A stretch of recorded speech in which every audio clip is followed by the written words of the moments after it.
So our local amateur dramatics group was performing a history of Greg's the Bakers, and I've been invited to play a role.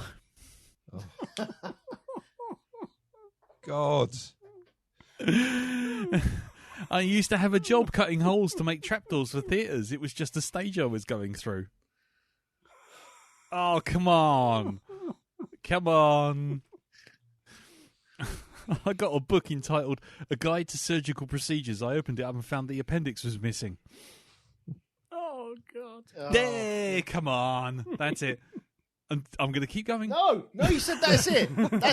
That's a contract. Okay, all right, fair enough.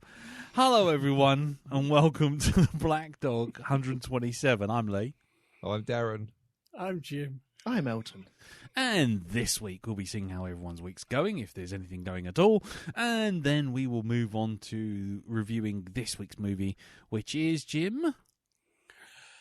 I've forgotten his name. It's not even Hangman Die. No, Hangman Also Die. Also Die, yes. I don't know why the even I keep getting involved in it. But. Funny enough, when I was looking for it on Amazon, I thought it'd gone because I also went Hangman Die. And then I went, I'm sure Hangman Die or something like that. And then I wrote in about 4 different variations of it until finally I typed in also. And then it was like, oh, that's what you mean. So, yes. Are you telling me you don't go to the Facebook group and just check the header? Because I do that as week? well. Because that's what I do. Yeah. What are we watching? Oh, right. Okay. Oh, okay. Okay. Well, in which case, at least that every week is providing a service. Anyway, so there you go. It'll also be surprising to no one that we've got absolutely no feedback for Deathstalker 2. No, none at all. None. Zero. Nip. Zip. Nada. If anyone has changed their mind on that, though, and wants to send us feedback in, you know the usual routes. Facebook.com/group/The Black Dog Podcast. But anyway, we'll get to all of that later. So, let's find out how everyone's week's been. Jim, let's start with you, sir. Anything been happening around your way? I've been fairly quiet, really. Mm-hmm. Not done an awful lot. Mm-hmm. I did a bit of baking. Decided trying my hand at making my own cookies. Nice. Which came out quite nice. Some cinnamon cookies. Nice. Basic recipe. Nice. Do that again. Yep. Cool. Looking forward to the delivery later on. That's good. They're not that kind of cookies. Not the ones you bring up dodgy mobile phones for. Mm-hmm. And don't eat 2. Have one. See how you go. Because if you have 2, you will see the devil. So other than that, not done a lot. Mm-hmm. I have to thank Mr. Barnard for recommending Proteus on the Xbox, which I've been enjoying a great deal. Oh, yeah. An old school Doom style shooter. Just go in there, kill everything.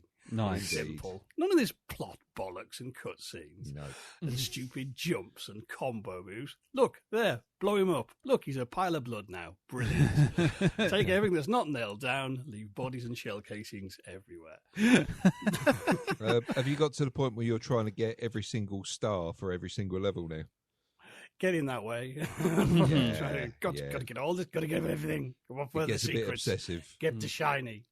Yeah. Nice. Can I get up there? No, bollocks. I've fallen down somewhere stupid.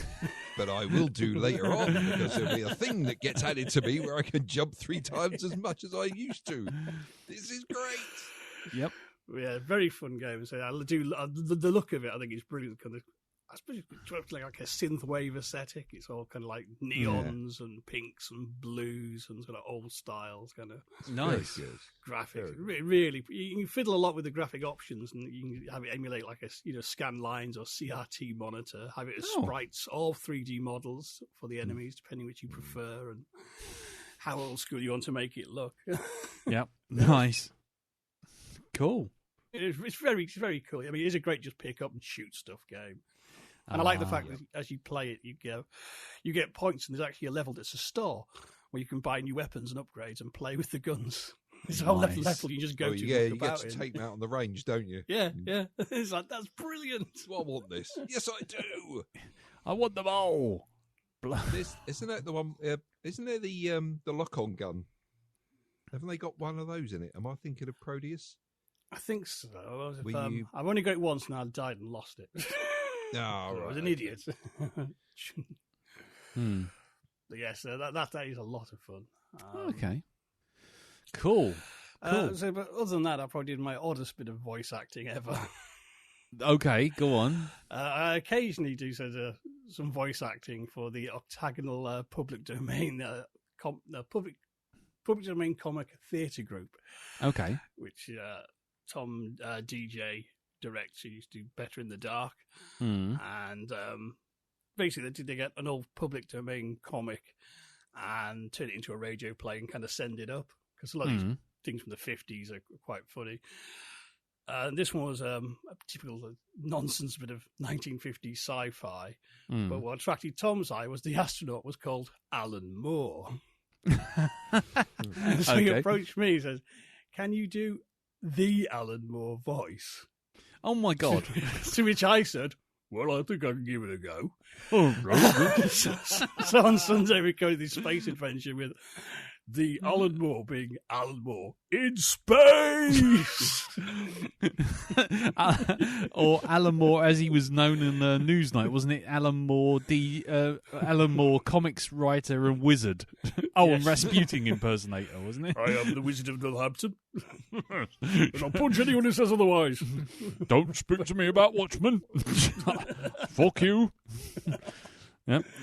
Anyway. So that was a lot of fun to do. So it was fun for this EV. I've played Alan Moore now. I can die a happy man.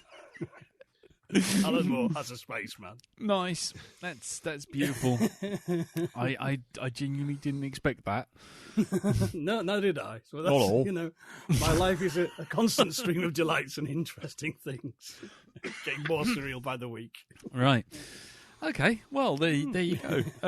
Yeah. So I don't know where to even begin with that. I'll just nod, and smile, and wave, because I could go so many different places, and none of them would be. It'd be an odd conversation. I don't know where. Anyway, very happy for you, Jim. Sorry, I'm all flustered. I don't know why, but the idea of playing Alan Moore just blew my mind. Cool. Well, and you said that nothing much happened in your week, yeah? No, not really. I think I'll just leave that there now. Fair enough. My work here is done. Right. I shall head off into deep space and ponder the nature of the universe. Right. Okay. Okay. Well, let's move on to Elton. How about you, sir? Anything been going on? I've got two things for you. Two this week, things. yes. Okay. One involves watching something and one involves playing something. Oh, okay. So we're going to do the watching one first, Mhm. because I don't know if anyone's going to be interested in this or not, but I'm really enjoying a program with one of the longest titles in the world. Okay. It's called The Woman in the House Across the Street from the Girl in yes. the Window. Oh, Yes. yeah. Okay. That's I one. was going to say I vaguely remember Darren mentioning this a couple of weeks Oh, back. did you? Yeah. But go on. Tell us okay. more. Tell us more. I'm really enjoying this. Mm. You have a woman that has a house. She lives in a house on her own. There's a new neighbor, because there's always a new neighbor. Shit always happens when the new neighbors turn up. But you're not too sure whether she's hallucinating stuff or whether she's actually seeing stuff. And she's going on this weird kind of... You know how people are now going around and doing their own TikTok investigations on things? Yeah. It's basically that without her documenting it. Right. And I'm really enjoying this. I just found myself, I was looking for something. I tried a few programs, and you know when it just doesn't feel right immediately, and you just go, do you know what? I don't want to do this. I tried Suits. Oh, and God. Yeah. I got 5 minutes into that. I was like, no, I'm pulling the pin on this. Fuck this noise. Yep. That was just, I knew if I even survived through the first episode, I wouldn't enjoy it from then on. So I pulled that pin. Looked at a couple of other things, but then settled on this. And man, yeah, I'm really enjoying this. Yeah. You won't look at Girl on the Train in the same way again after you've watched that show. If you've ever seen Girl on the Train, the film Girl on the Train with Emily Blunt, it's there's a lot of parallels. Oh, is there? Oh God, yeah. Well, that's what it's taking the piss out of, isn't it? I think it's that one and things like the other one with Amy Allen. Is it Amy Allen? Amy Adams. Gone Amy Girl. Adams, that's it. The one where she plays the woman who can't go out. She's got agoraphobia because of something that happened to her, and she's stuck indoors. She's on lots of pills and takes lots of drink, sees a murder, and is told that she's basically bonkers. That's Vertigo. Isn't that Rear Window? Rear Window, isn't it? It's very similar to that, yeah. But this is the modern kind of take on it. Okay. But Elton, I will say one thing to you. Did you? And not going to give too much away, but did you enjoy the take your kid to work scene? Have you? See, now I know about the take the kid to work scene. I don't know if there's any more scenes after what I've seen though. If you see what I mean. Well, it's just who the dad is and what he works as, and it's like, I beg your fucking pardon, you took a where? Yeah. Yeah, exactly. Right. And the door goes click. Yep.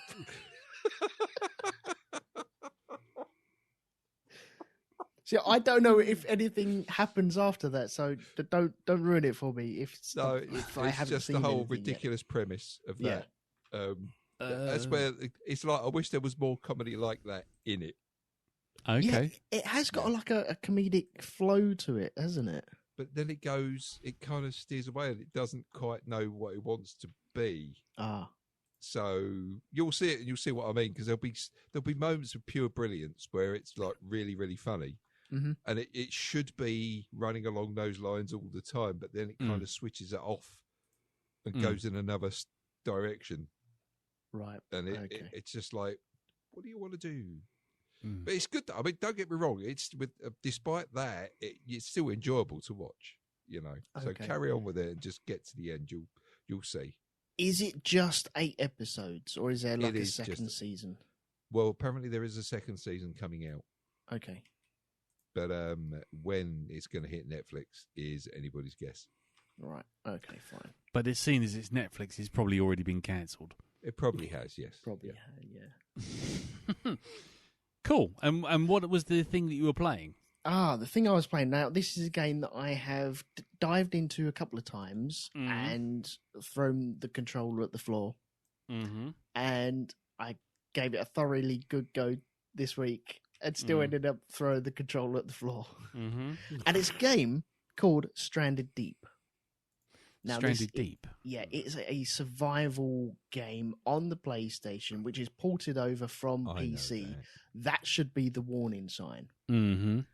And it is you once again in a plane, crash on a desert island, and then you have to work your way out of the desert islands, going in between the islands, surviving on these desert islands, drinking water, making food, making knives, crafting stuff, your way up to actually finding something and getting out of there. Mm-hmm. And it's so fucking frustrating. So painfully frustrating on a controller. Right. Especially when I always feel like you're against the clock in these games where you're constantly looking at how much water you've drunk and how much food you've eaten. You fill your belly up and you fill your water up and you're like, okay, wicked, I can do stuff.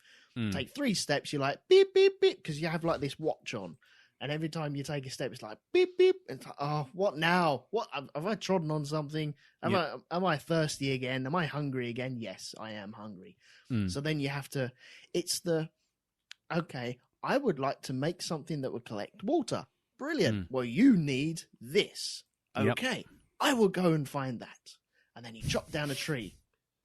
Then you get the logs and make them into sticks, which it's a process. You lose stuff on your knife or your axe or anything like that, and then you have to craft a fucking another knife, and then you have to craft another fucking axe, and then you're like, right, I've got all the bits. Oh no, I haven't got lashings. How do I make lashings? Oh, I need to go buy. I have to go find this plant. Wicked.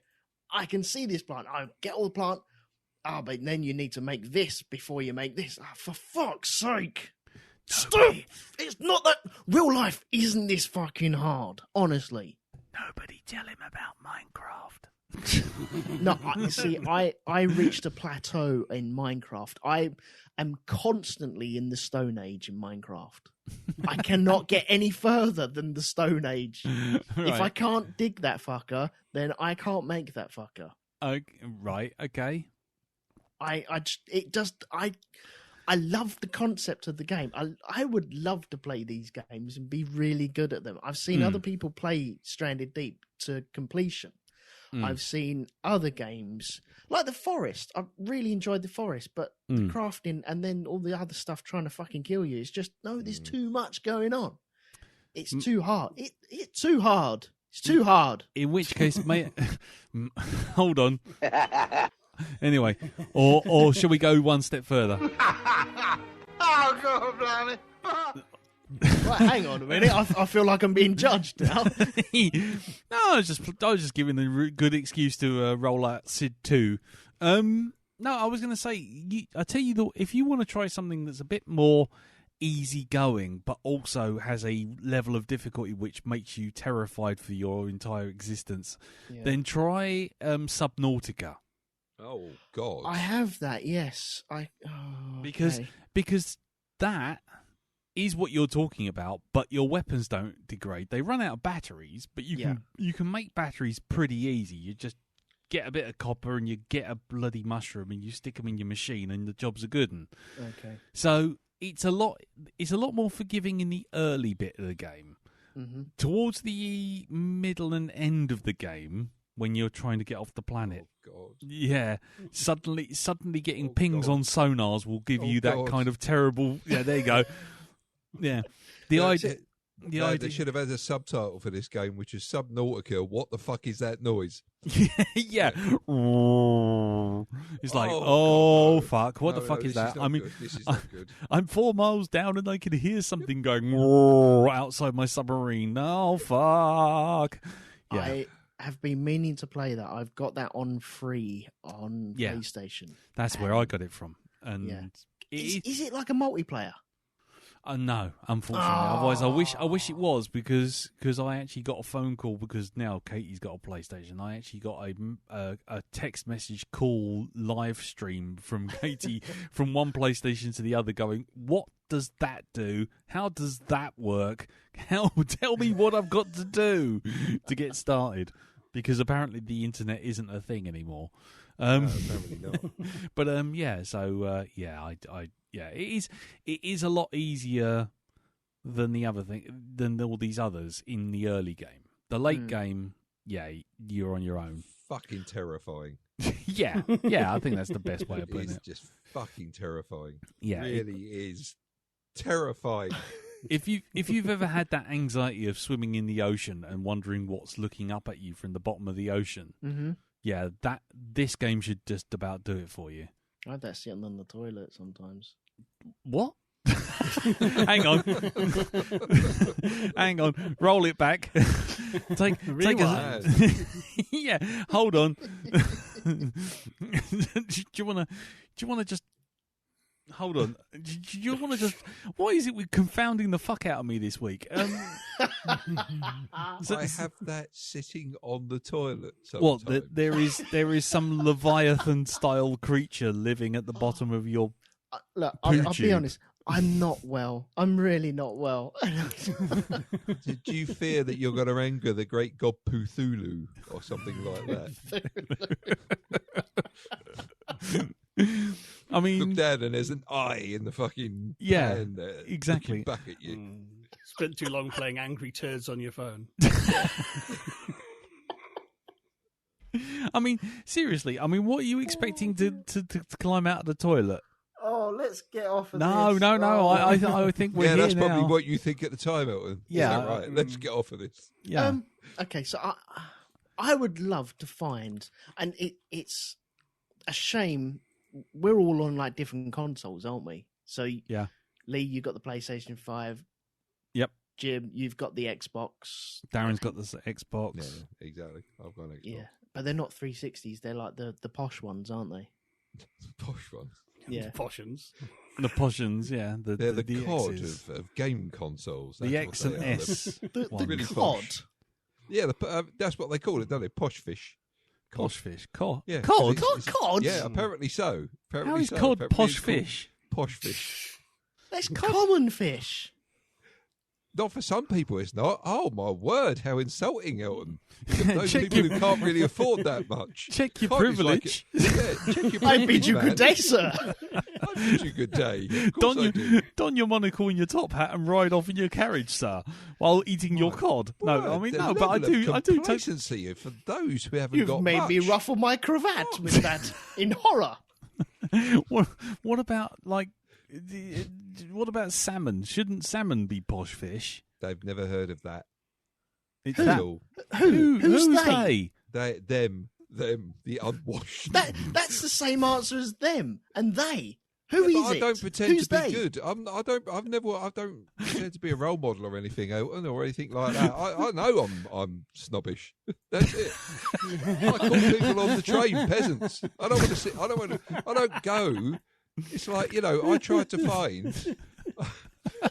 I don't go in the peasant toilets. I try to find like the private toilets in work and go to them. The ones that have tucked The ones away with that the gold nobody knows bowls. about. Yeah, No. those private areas. The ones that the ones that need a pass to get into. That's right, yes. Or need a golden key or a golden ticket, yes. Passy arse. So yeah, okay. Magic words have to be said before you go on the shitter in this one. I'm going to be perfectly honest. This How's Your Week has taken a very surreal turn this year. Even by our Very standards. strange. You're It very is- quick. Very odd. So, Darren, posh fish. Posh Where's fish. the scale? Oh,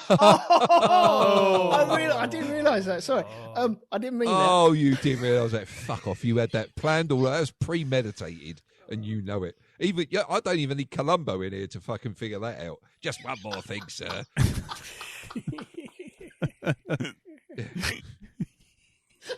Fucking I didn't see that coming. Oh, look at me. Look, I just pulled that out of thin air. Yeah. God, you've been waiting all day for that, haven't you? Oh, you just like an assassin in the shadows. Yeah. And that's your blade, your quip. It's true. At lunchtime, I knew exactly where we would be going with You this did, didn't you? conversation. Yeah. Yep. He just sat on his perch, thought about it. Do you know what? If this was an episode of Poirot, right? Okay, it's like Poirot would turn and say, "Mon ami, it is you. You have been planning this all along." And you'd be all sort of like jovial, and then he'd say something. You'd go into evil voice. And you go, "Yes," and I'd do it again. That's what you would do. Yeah. Poirot, been found out. Poirot from sort of South Shields. Rotherham. Poirot. Poirot. Yeah. Or Prazza to his mates. Right. We still haven't reached the bottom. Potpourri. We still haven't quite reached the reason of. There's two things that we definitely skipped past. Darren's definition of posh fish, and your fear of toilets. I feel like Put a picture in the Skype, which I think is what's worrying Elton. Oh God, hold on. Oh God, On the ghoulies! Oh my God, they'll get you in the end. That's the root of it. Oh, that's it. Ghoulies. Grabbed by the ghoulies. That No, game. the film. The Oh, film. Ghoulies. Ghoulies. That. Sorry, I'm thinking of the bloody Nintendo game, Grabbed by the Ghoulies. Oh, good Lord, no. Grabbed by the Ghoulies. That one. Yeah. And that Slither film as well that we saw. Or wasn't there another one where someone got yanked down the toilet and folded up? Was that the remake Where's of the the Blob? Where's the porn. It was, yes, yeah. Yeah. Playing. Oh, yeah. Down the toilet.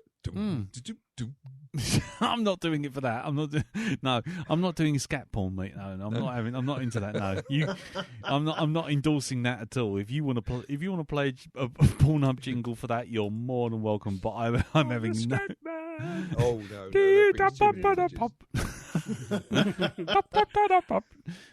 Dangerous close to Zip Zap Rap territory, folks.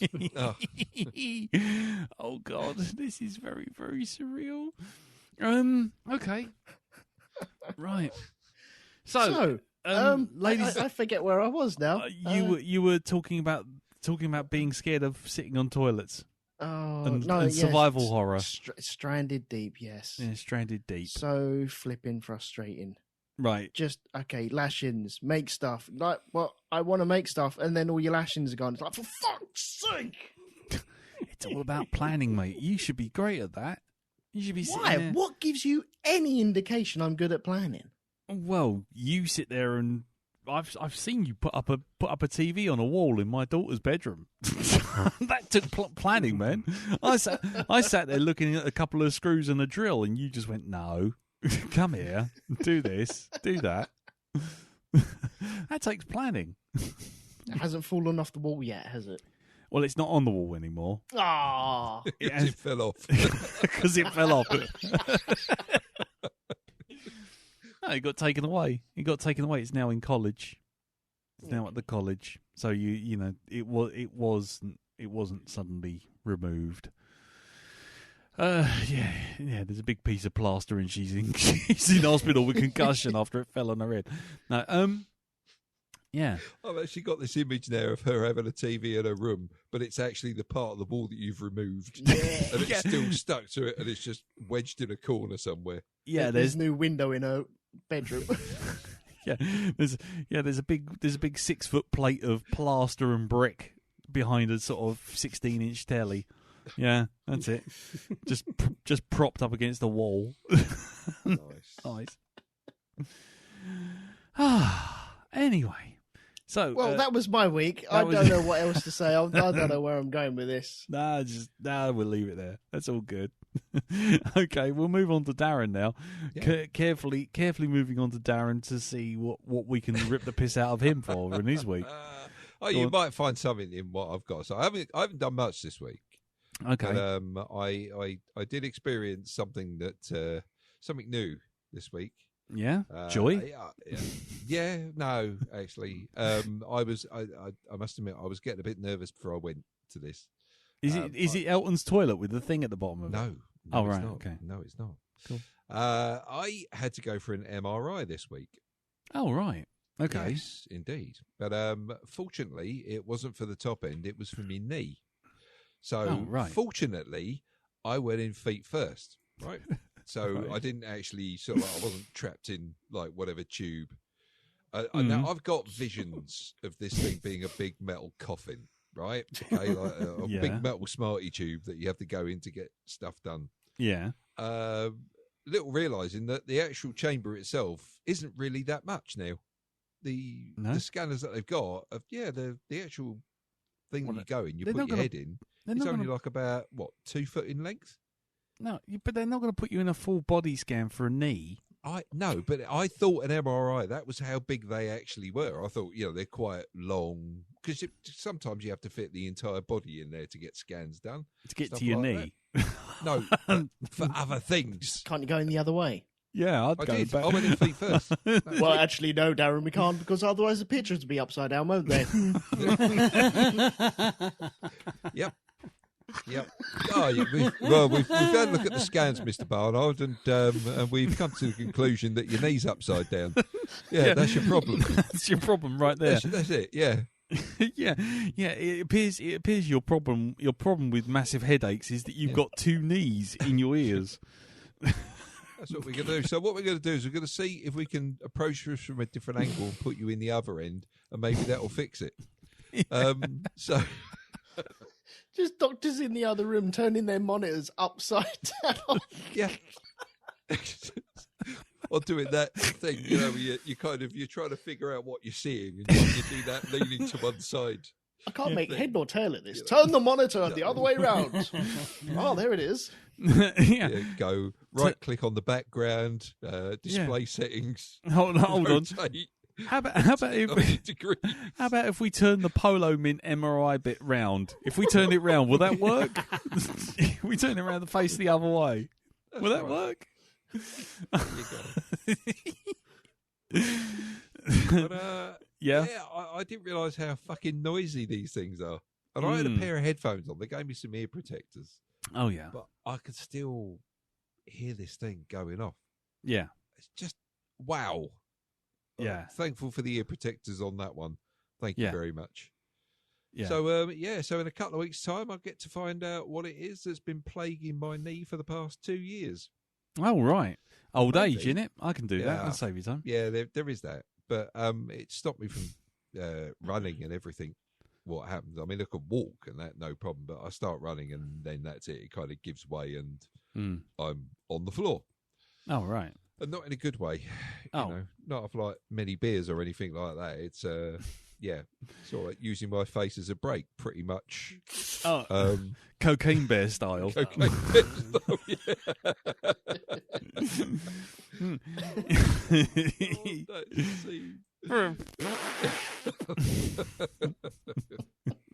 Nice. Just don't look at it. Just keep walking. Yeah, just move on.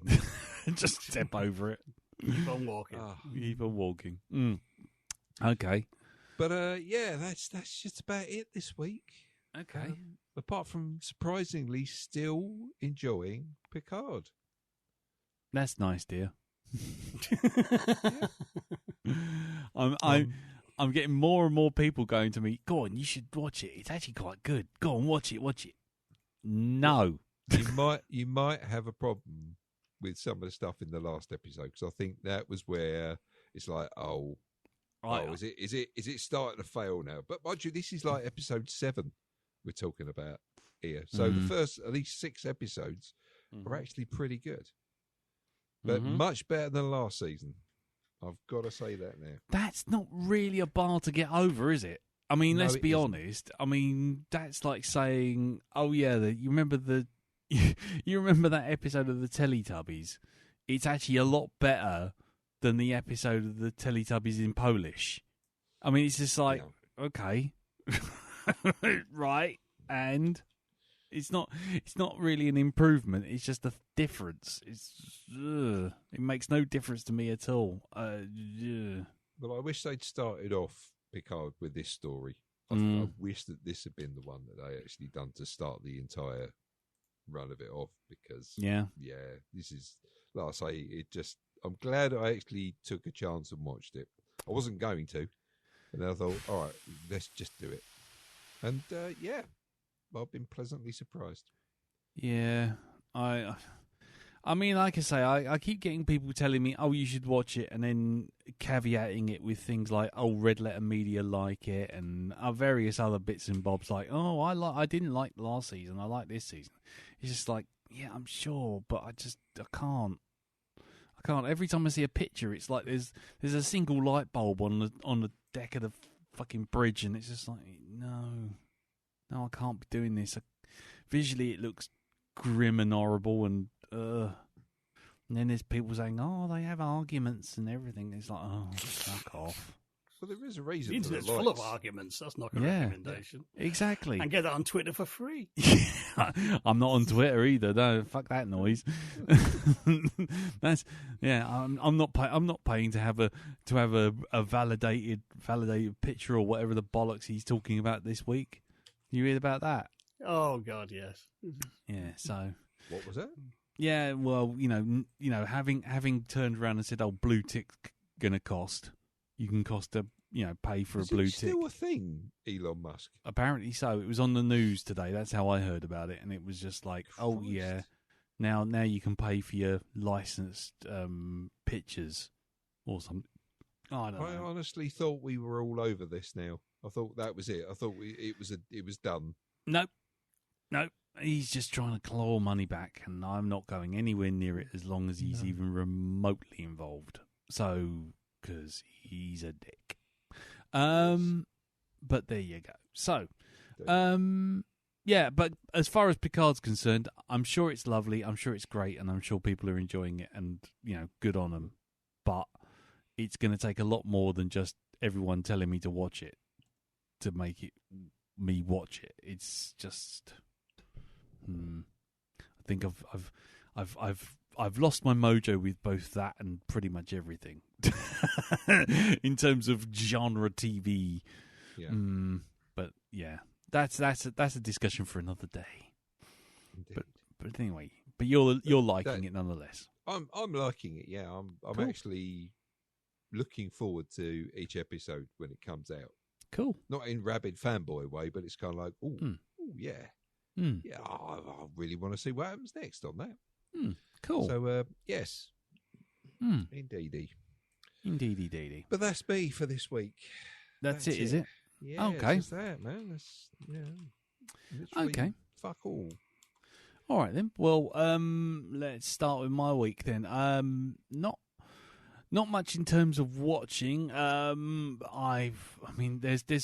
been something that's I didn't expect to like. It has been on BBC, which is this whole thing about the Queen Elizabeth, the Queen Elizabeth aircraft carrier, which I've quite enjoyed.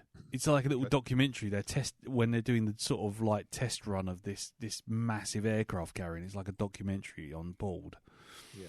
And it's been quite interesting because there's lots of little details and things that you wouldn't even consider, like the fact that they've got to test out like how the deck of the runway works with these jets, these F-23 jets, which they're getting a whole bunch of.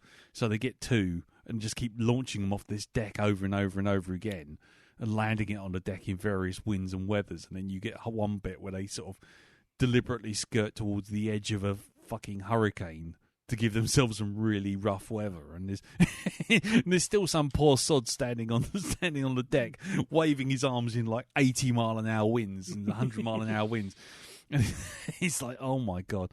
But things like what you don't consider is like after a hurricane, any birds that have been blown out to sea are looking for a single place to land. So you're finding like there's this aircraft carrier and there's like little sparrows and fucking seagulls and blue tits and everything all on this deck, and someone's flying an F-23 jet over and sucking them into the blades. It's just like so it's been quite interesting. I think it's just called Battleship or something like that. But it's worth a look. It's a good Sunday tea time kind of documentary series.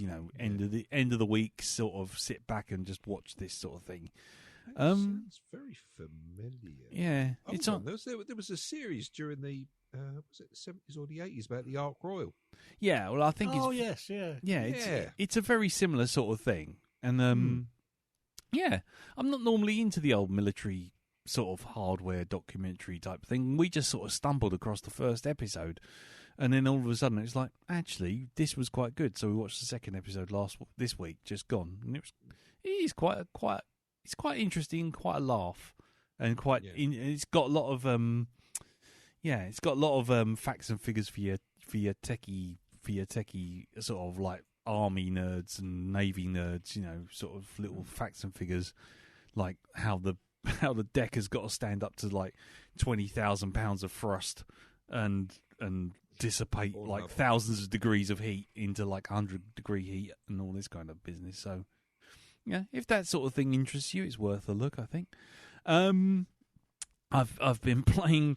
I've been waiting for a game to download, which comes out on Friday, called Dredge, which is a Lovecraftian fishing simulator, believe it or not.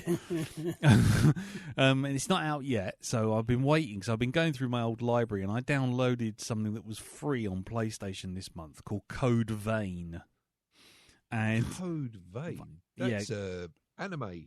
Yeah, I didn't realise this. Oh God, no! Hold on, this is it's the prequel to that other one where you've got an android. Right, these bunch of androids. No, not near Automata. It's the prequel to that. No, it's not. I'm pretty sure it's the same universe. If it is, it's not. It's hiding. It's hiding its light under a bushel because it's nothing like Nier Automata. It's this thing's more like Dark Souls, but you're all vampires, and it's like, okay, you're all vampires, and you're all looking for some magic trees, and it's like, that's fine, typical thing. But what really threw me was it's been a long time since I played any sort of like what I call Japanese, strong Japanese flavored games. Yeah. Sort of JRPGs and all that kind of stuff. And this thing, it's like, if you're playing a fighting game, always they're going to be slick as anything. So that's fine. Okay, you got to time your fights and your punches and your kicks and all that kind of stuff. And you got loads of powers and stats and all that kind of malarkey. But the animation is fairly basic. You got your swing moves and your jump moves and all this kind of rolls and dodges. And it's all kind of sort of 30 frame a second kind of thing. The one thing, and this is the bit that's kind of like, I'm really teetering on the brink of just like, I don't think I can actually play this right through to the end, is the only thing that seems to be animated at 120 frames a second and smooth as silk. And absolutely, tip-top animation is the boobs. Yes. Oh, my God. They've put boob physics in there. Jiggle physics, they call it. Yes. Yeah, the jiggle physics, the jiggle deformers on every female character in this game is just unbelievable. I mean, I'm playing as a male character, so you walk into like this sort of hub area and you've got to talk to everyone. And every single person, every single female has the body of a 12-year-old, but the boobs of a porn star. And the head like some kind of like, sort of grey alien from fucking, I don't know, Close Encounters, big wide heads, tiny little bodies, massive knockers, and they're all kind of swinging constantly, even when they're standing still, like there's a secret breeze just blowing across their chest.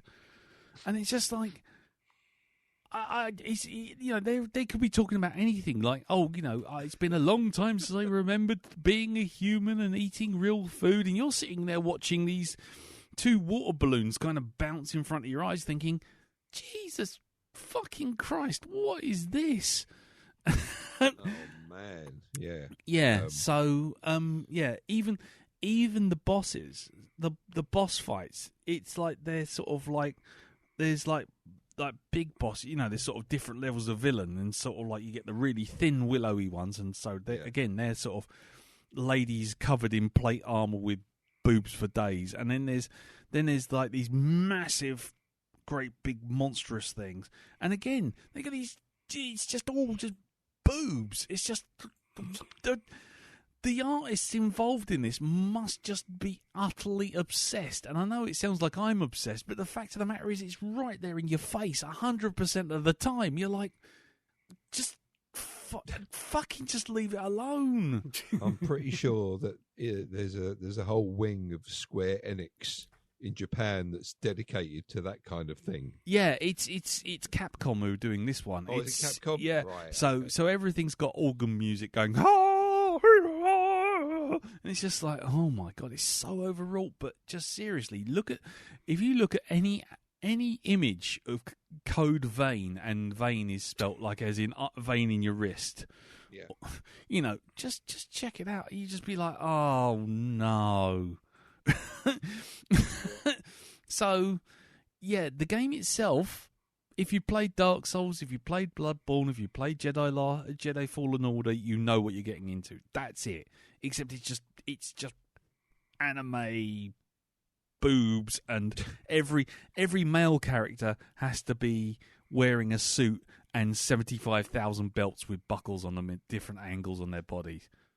And then you sort of go, right, okay, fine, okay, I can get past the aesthetic, I can just play the game, get back to the hub level, and it goes, oh, if you want to go and play one of your old bits of history in your mind, because that's the whole thing, it's like you got to remember who you are. Go into this room, and you go, right, okay, so you go into the room, it's a hot spring, and everyone fucking naked except for towels, and it's all fucking pixelated out boobs. I just like, oh. He's like, why can't I just go into a magical room? Why do I have to go into a hot spring and fucking sit there? Oh, I don't know. Anyway. So, yes. It's a frustrating game in so many ways. So there's that. And then the other thing was I repaired my dishwasher. Oh, yes. And you're still here, yes? I am. I'm wearing wellies, but I'm still here. Yeah, cut a long story very short, the heating element on my dishwasher stopped working, so all the dishwashing was going on, but everything was freezing cold. I look on YouTube, I find all the parts that I need, and then I find out how to, take everything apart. So the only thing is, right, the one thing I'm finding now is that YouTube seems to be doing this whole thing of, useful information must come with 65,000 ads to get you to buy YouTube Premium, right? So I'm sitting there. I've got the dishwasher on its side, and I'm like, right, okay. And there's this guy, and he's going, right, okay. So disconnect the water. I'm thinking, yep, that's basic. Disconnect the power. Yep, that's basic. And he goes, and disconnect the dishwasher. Was it waste hose? It's like, okay, fine. And then an advert appears, and it says 4 adverts. And it's like, and I'm thinking, oh, fuck it. I'll just let them play. I can disconnect the dishwasher hose, the waste hose. Take it off. It goes, uh-oh. And I'm thinking, right, fine. Okay. I'm prepared. I get a cup. I put it on. A cup? Yeah, a cup. I got a cup.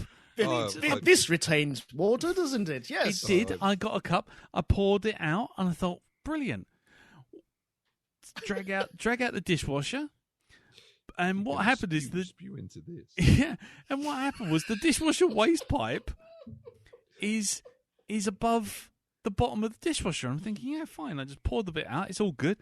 Pulled the dishwasher out, and then the adverts ended, and my YouTube video bloke went, be aware that if the hose hits the ground, it's going to pour out a lot more water. And just as he did that, before I had a chance to say Jack could have fitted on that door, and, and Celine Dion didn't need to be singing this, suddenly it was near, far, wherever you are, and water just... I'm like, oh, shit. It was like... It was like that. It was like the lower decks of the Titanic. It just the fucking thing hit the ground, and just my dishwasher just decided, that's it. Thanks very much. Here's all the water I have been storing, and I had. Was it like that scene in Mission Impossible where he gets the chewing gum and throws it against the big fish tank? It was more like that one where he's trying to go inside the reactor. And he's trying to go round and pull the pin out of the reactor, going round and round inside that's fluid. Oh yes. I was just like, that big jump. Does that big jump down the waste pipe? Yeah, that's exactly what it was down like. Down the water butthole. Down the water butthole. Yes. So yes, the kitchen was suddenly submerged. The worst bit of all was, as that was all happening, I'm going, oh, fuck, on the YouTube thing, the bloke's going, and now bear in mind, when you take off the bottom of the dishwasher, there is a water sensor and then it kind of advert comes in. I'm like, what about the water sensor? Tell me about the water sensor. I'm still mopping up all the floor. It's like every tea towel is on the floor, all my paper, all my kitchen roll, it's all on the floor. And I'm like, tell me about the water sensor. And I'm thinking, oh God, okay, I'll tip the dishwasher over. I tip the dishwasher over to get to the bottom. I go to get the bottom off, and it goes, don't disconnect the water sensor. It's attached to the bottom plate. And I'm like, oh, that would have been nice to know. So it's almost literally like YouTube went through someone went through and purposefully got to every point that was going to fuck you up, and then immediately stuck 4 ads in. Because it turns out, if you pull the bottom plate off, this water sensor is connected to the bottom plate. And if you pull that out too far, you'll break the cables.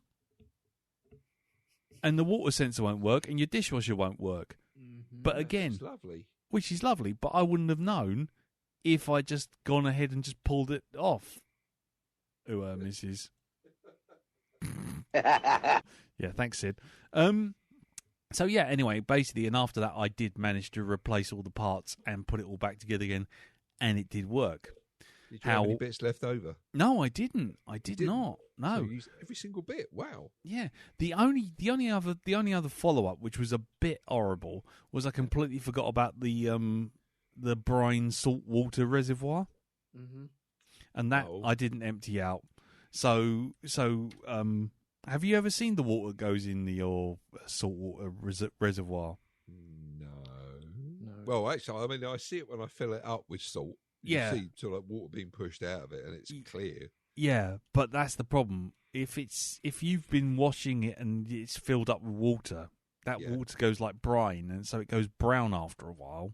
Oh, right, okay. And I found that out because the salt reservoir had tipped inside the dishwasher while I tipped it over. So when I tipped it back and feeling very good about myself, and everything's all in place and everything's plugged in, and then I pushed the dishwasher back into place, I opened the dishwasher up and it went all over the floor again, and now it was looking like someone had the explosive watery diarrhea all over my floor. Nice, very nice. So that required another clean-up, and then I put a dishwasher cleaner in the dishwasher and blasted it around, and we were all fine. So there you go. Despite flooding the kitchen twice, and despite nearly breaking the damn dishwasher by pulling off a cable which wasn't supposed to be there, sorry. Yeah, anyway. Oh, God, blimey. Anyway, apart from that, I'm impressed that you can flood a kitchen twice with the same dishwasher. Normally, people would flood their kitchen with the dishwasher by taking the stuff out, and that would be all the water. But no, you've done it twice. You're welcome. That's what I say. So I did that and then cleared it up, and it was all fine. But despite doing that, I managed to repair a whole dishwasher for 20 quid of parts, and YouTube for 14 bloody ads. But apart from that, it was all good. So there you go. Other than that, nothing else really. Oh, we were going to go see some lambing at a farm. There was a whole lambing farm festival, and then we got there, and then they turned us away after a 50-minute trip because it was raining so hard that the farm had become waterlogged, and it was dangerous for people to be on the mud. So there you go. And Carol had commiserated with that by having roast lamb for dinner. That's about it, really. So there you go. That's our week. Anyway, I'll stop right there. So, ladies and gentlemen, as I said before, there are no bits of feedback for Deathstalker. And, it's not surprising, really. So we'll leave it there. If anybody does want to send any feedback for Deathstalker or anything else, do it the usual route. Send it into feedback@blackdollpodcast.com or get on the Facebook group, which is facebook.com/groups/the Black Dog Podcast. And we'll read it out next week. Anyway, let's pause it there, roll the jingle, and when we come back, we'll be back for... what's it called again? Hangmen Also Die. I've done it again. Hangmen Also Die. Roll the jingle. Ooh, we're watching a new movie we've never seen before. I'm buttering my nipples and waxing my ass. Roll up the Mystery Monica film. Roll up for the Mystery Monica film. Roll up for the Mystery Monica film. Roll up for the Mystery Monica film. The Mystery Monica film is waiting for us to hit play. Going to watch it today. What will we say?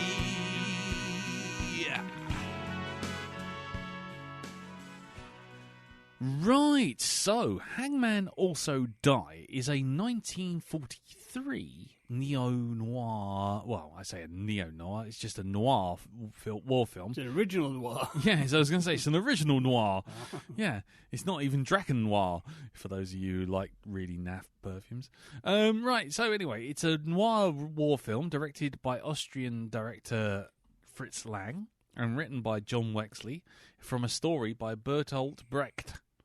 And the film stars Hans Heinrich von Tardaworski, Brian Donlevy, Walter Brennan, Alexander Grunch, and Anna Lee.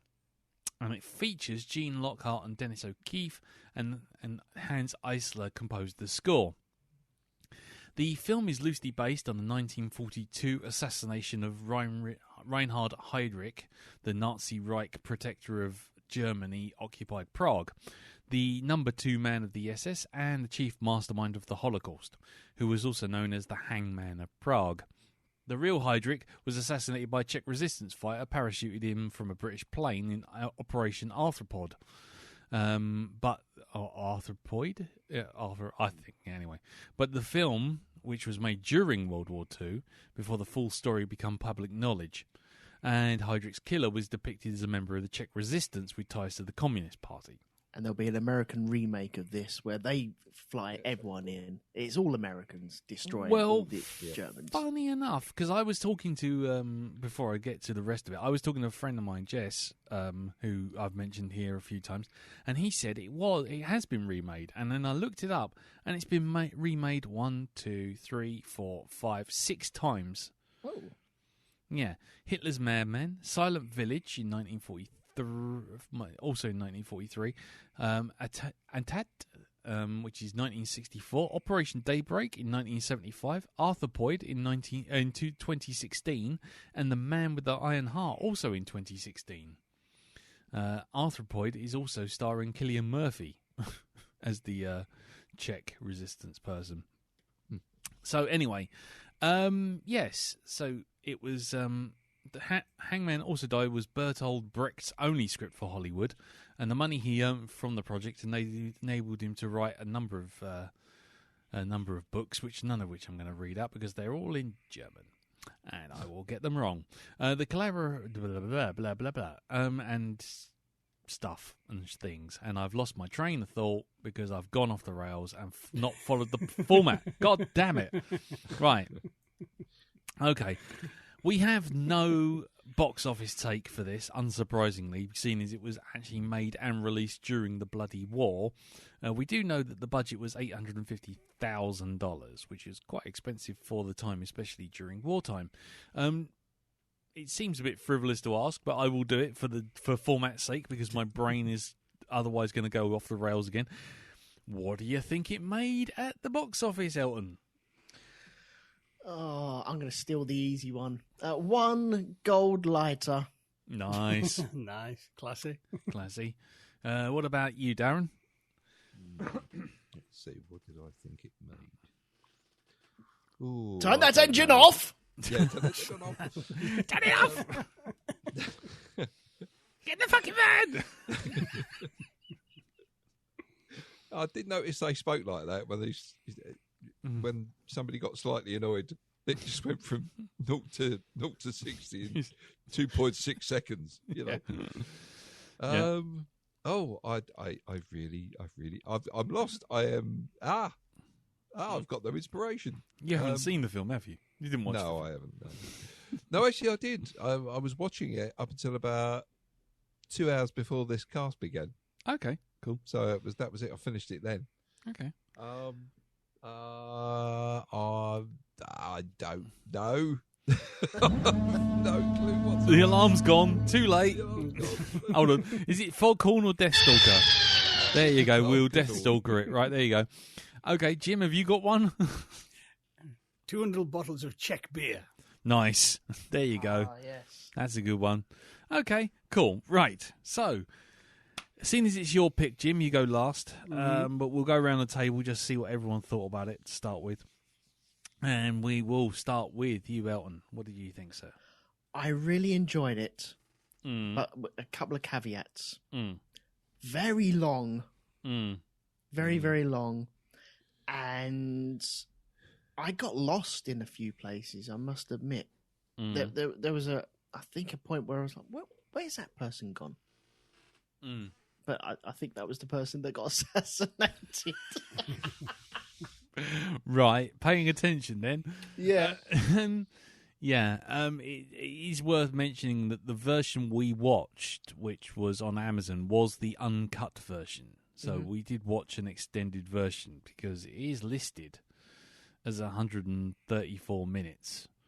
Right. I think the version we watched was 144 or 154 minutes or something like that. It was quite long. Anyway, sorry, just worth mentioning.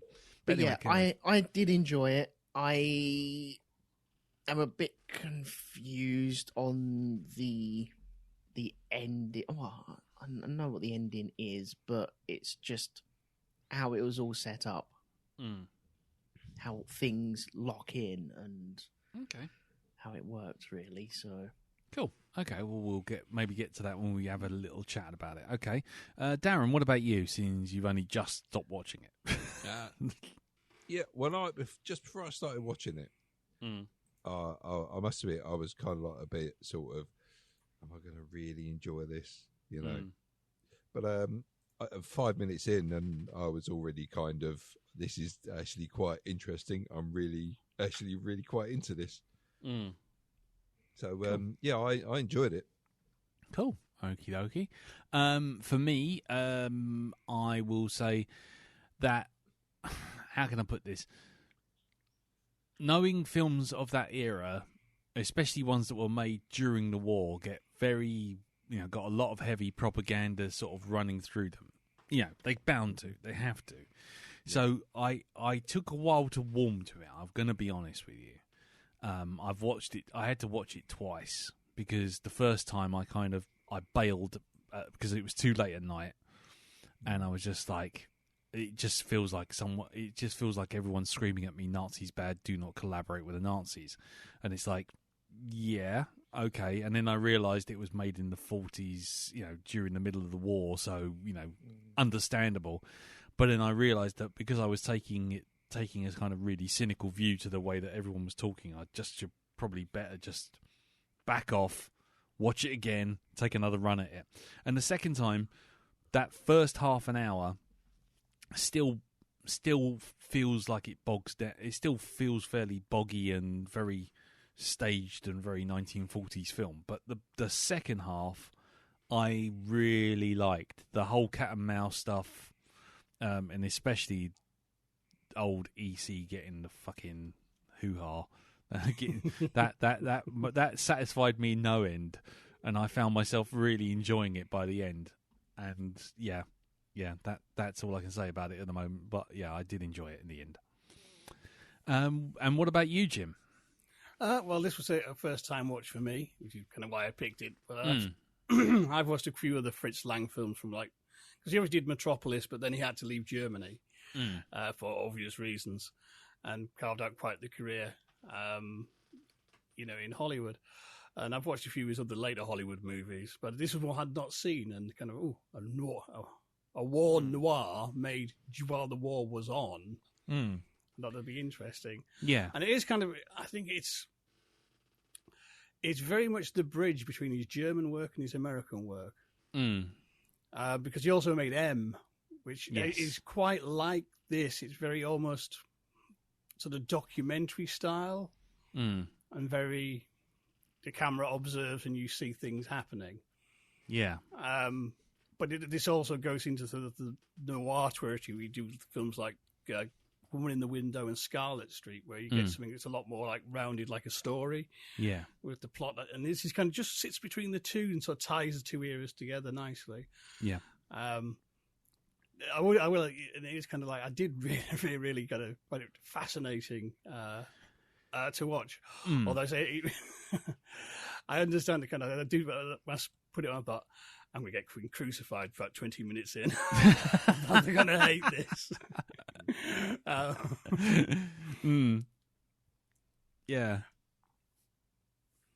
But yes, no, I did really enjoy it, and this I think it's a very interesting film, particularly for when it was made, and And there's lots of stuff in there that, I mean, this was the uncut version as well. Yeah. I'm guessing a lot of these like graphic kicks to the face, which you don't get, like, fucking hell, I don't expect that from a 40s film. That's a bit rough. Slapping old ladies about and that sort of thing, yeah. Yeah. I was going to say, I understand what you were saying, about the getting crucified, because the first 20 minutes, 30 minutes, I get it now that I've seen it twice or 1.5 times, but it does feel like it wears its message on its sleeve. It's not subtle in its messaging, is it? And the whole thing is kind of like, it feels like it's shouting at the audience, and it's showing bad people. Well, it's showing the audience that these are the bad people, but normally you don't have to tell them that the Nazis are the bad people. But I'm guessing where it's 1942 and 43, it's more of a persuasive thing instead of it's taken for granted that these are the bad people, right? Surely everyone knows this, but it's in an era of, we need to persuade some people that these are the bad people, so we need to show the bad people are really bad, and just looking down on absolutely everyone. And I think it takes its time in doing that. Yeah, well, I think you can remember America wasn't involved in the war, and they didn't have modern news media, and how much people actually knew, even in England, of what day-to-day life under, say, in a Nazi-occupied company was like. Yeah, we know it back to front, but back then we didn't actually know what they were getting up to in a lot of cases. Yeah, we really didn't know the worst of it. We had no idea until the end. And this movie, I think, in that first half an hour, it seems what he was doing is he's portraying the Czech people pretty much like with an all-American family. They say, these are people in a free country just like you. And this is what's happened. Yeah. The Nazis are in charge. They lost the war, but life is carrying on as normal. Everything's fine. Except one wrong word and you disappear. Yeah. And that's the facade you're living under. And bear in mind, Lang, Brecht, and the cinematographer, and a lot of the crew literally fled Germany because this shit was going on, people disappearing. They're saying to an American audience, this is what's happening. And they really take a time to set up kind of this kind of strange sort of like American sort of Czech city. You know what I mean? This kind of it's Prague, but it's New York. But that's a deliberate choice, I think, to make people say, these are people just like you. They're not funny foreigners who are obsessed with sausages and gypsies and violin music. They're people just like you. Yeah. And, if you think it couldn't happen here, that's what they thought. Yes. Yeah. I mean, how did you feel about that first half hour, Dal? I mean, was you in the same sort of boat of sort of getting your head around it, or what? I think it grabbed my attention then. Around about then, I was actually quite into the whole intrigue of it all and where it was going, and so I quite liked that first sort of section there. Yeah. But for me, it really got going once the fuck up happened, right? Yes, the big fuck up. And this is a bit that got me because it's like, I must admit, I'm watching it and it's getting near the end of the film, and a line is said, and I'm like, I beg your fucking pardon. What do you mean she's a great warrior? She fucking caused all this. It's the old bloke who says, "Oh, thank you very much for joining in and taking part, and here's a jammy dodger for your trouble." And it's like, if it wasn't for her fucking was it a dad or a granddad wouldn't be dead, right? He would have been put up against the fire as well. I mean, did he get killed in the end, or no, did they manage to save him? I thought they managed to save him. Okay, well, it doesn't matter really because she put his life in danger. That's it. By she put the whole going town off. in danger, didn't she? She put everything in danger. Well, It's you say this, but then the fact of the matter is that the doctor, the main guy, the assassin, Dr. Frantic, is it Frantic? I think it's Frantic. Yeah. But Frantic was the one, and he was the one sort of saying, "Oh, maybe I should give up and hand myself in," and all this kind of thing. But that's it. He would have just given himself up. But then he said, "Well, all they'll get is a body, right?" She wanted to go in and tell him everything. Then realised that, maybe I've bitten off more than I can bloody chew. Yeah, but she was only going in because she knew that Frantic. I'm going to keep calling him different versions, but she knew that Frantic was the assassin. Yeah, old Francis. Yes, she did. She knew he was the assassin, and she helped him out. And then by him calling upon her, he was the one who put the family in danger. And her maintaining the illusion that he was just a gentleman caller friend of hers is what blew it out of proportion. Because then it was like he kicked it all off, really. And so the whole thing, when she goes to the Gestapo and then gets like the whole town turned on her, is because she wants her family back and she wants to just chuck him in, dob him in to get her family back. But there was no problem until she opened her mouth. Even with him being at her flat, it's like nothing was being called into question, and all of a sudden they just dissect her life. That's it. They start calling into question everything that's happened to her. They start putting people out. They bug her flat as well. They take away, a dead gets taken away. None of this would have happened had she not gone and stuck her head above the bloody pulpit there and drawn attention to herself. That's it. It did kind of land in her lap, though, didn't it? Yeah.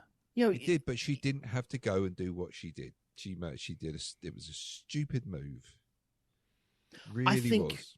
If you're living in a town like that and it's under Nazi occupation, you have this resistance that's going on. I get the feeling that you have this resistance, and everyone's looking at the Nazis going, "Well, they're the bad guys. We don't want them there, so we will do anything we can to stifle anything." Like in that meeting where the lady says, "Oh yeah, I still put the order in for the tanks, and I threw that bit of paper away, and they're going to get old bits of tank turning up." Everyone's trying to do their little bit, because it's the getaway car that gets moved on for ticking over, isn't it? And that was the getaway car, and then that's gone, and then so he's kind of thrown into a bit of a conundrum, and legs it, and she sees it. She could have turned around and said, "I didn't see anything." He went that way. Yeah. Or he went that way but turned left. But it was clearly the opposite. No, he went this way. There was a lot of that in there. Yeah. I'm pretty sure it's because it was, the reason the acting is the way it is, or the style of acting you got back then, is because of silent movies, right? And the overexpression that a lot of actors had to do to sell emotion. And I'm pretty sure that sort of form of acting was just being phased out, even though they hadn't had, they had talking movies for a while.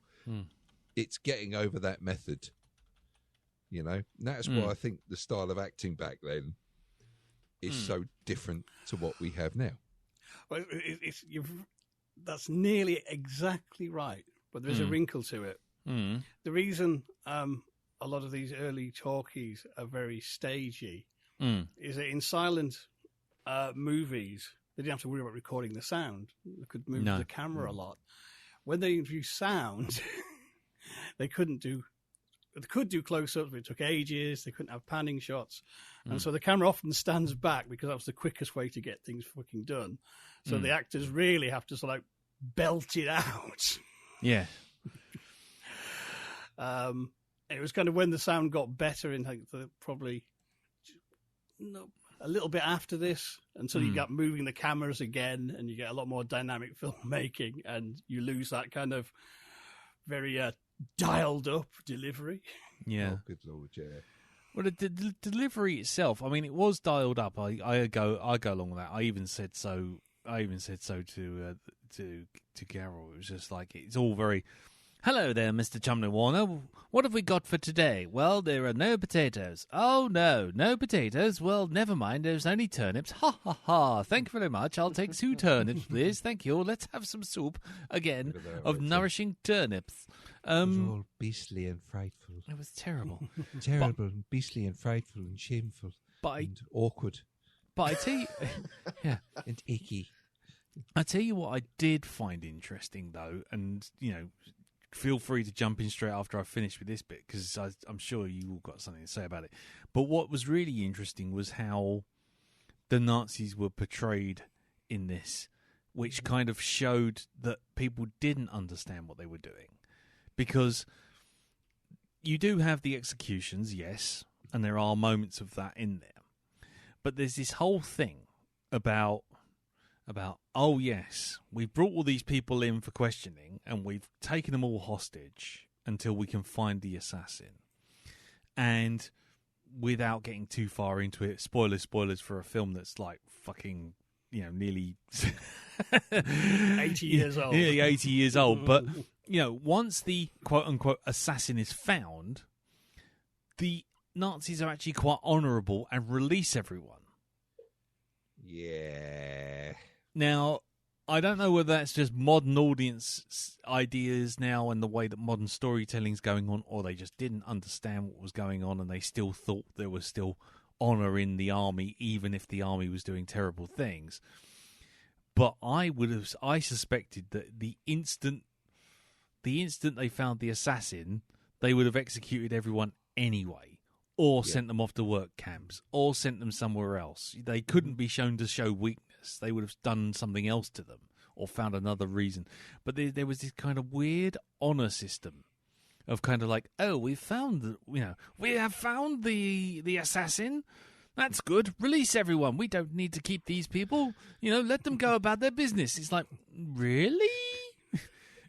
And you also had that moment where the lady was promised that her father would be executed that next morning. And they checked the paper. It's like, oh no, he didn't get killed. Brilliant. We'll go down and pick up my dad. That'll be great. And then she phones up the local Nazi office and says, was my dad murdered? And they go, no, we changed their mind. That list is all right. Oh, thank you very much for letting me know. Thank you. Goodbye. Yes. If you drive around to the collection window, you can pick him up from there if you want. Exactly. And it showed it was interesting. It showed a weird naivety to even when they were doing the propaganda of precisely how bad it really was. Did you feel that? Do we have the flip side of that? Knowing how bad they are, we just naturally assume they're all cunts, they're all of the uttermost evilness that we can think of, and everyone will be killed straight away. Where really that didn't happen every single time.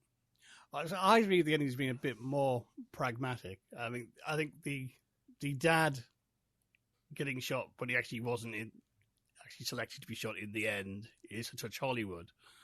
But the final end is basically, they get command from on high saying, we know Chaka wasn't the assassin, but you know what? We're going to say he was because we've got to save face of this whole fucking shit show you're running here. You cannot just keep executing people and mounting people up, and it has to stop. You know what I mean?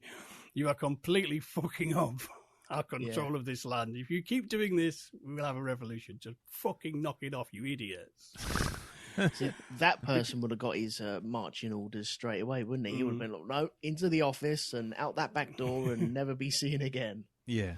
Because the whole thing with this scenario is that basically the Nazis create this nightmare situation for themselves by going in so strong-handed at the assassination, where basically, if you come forward, we will shoot you for knowing something and not telling us, and all your family as well. It's kind of not a great incentive to grass, I must admit.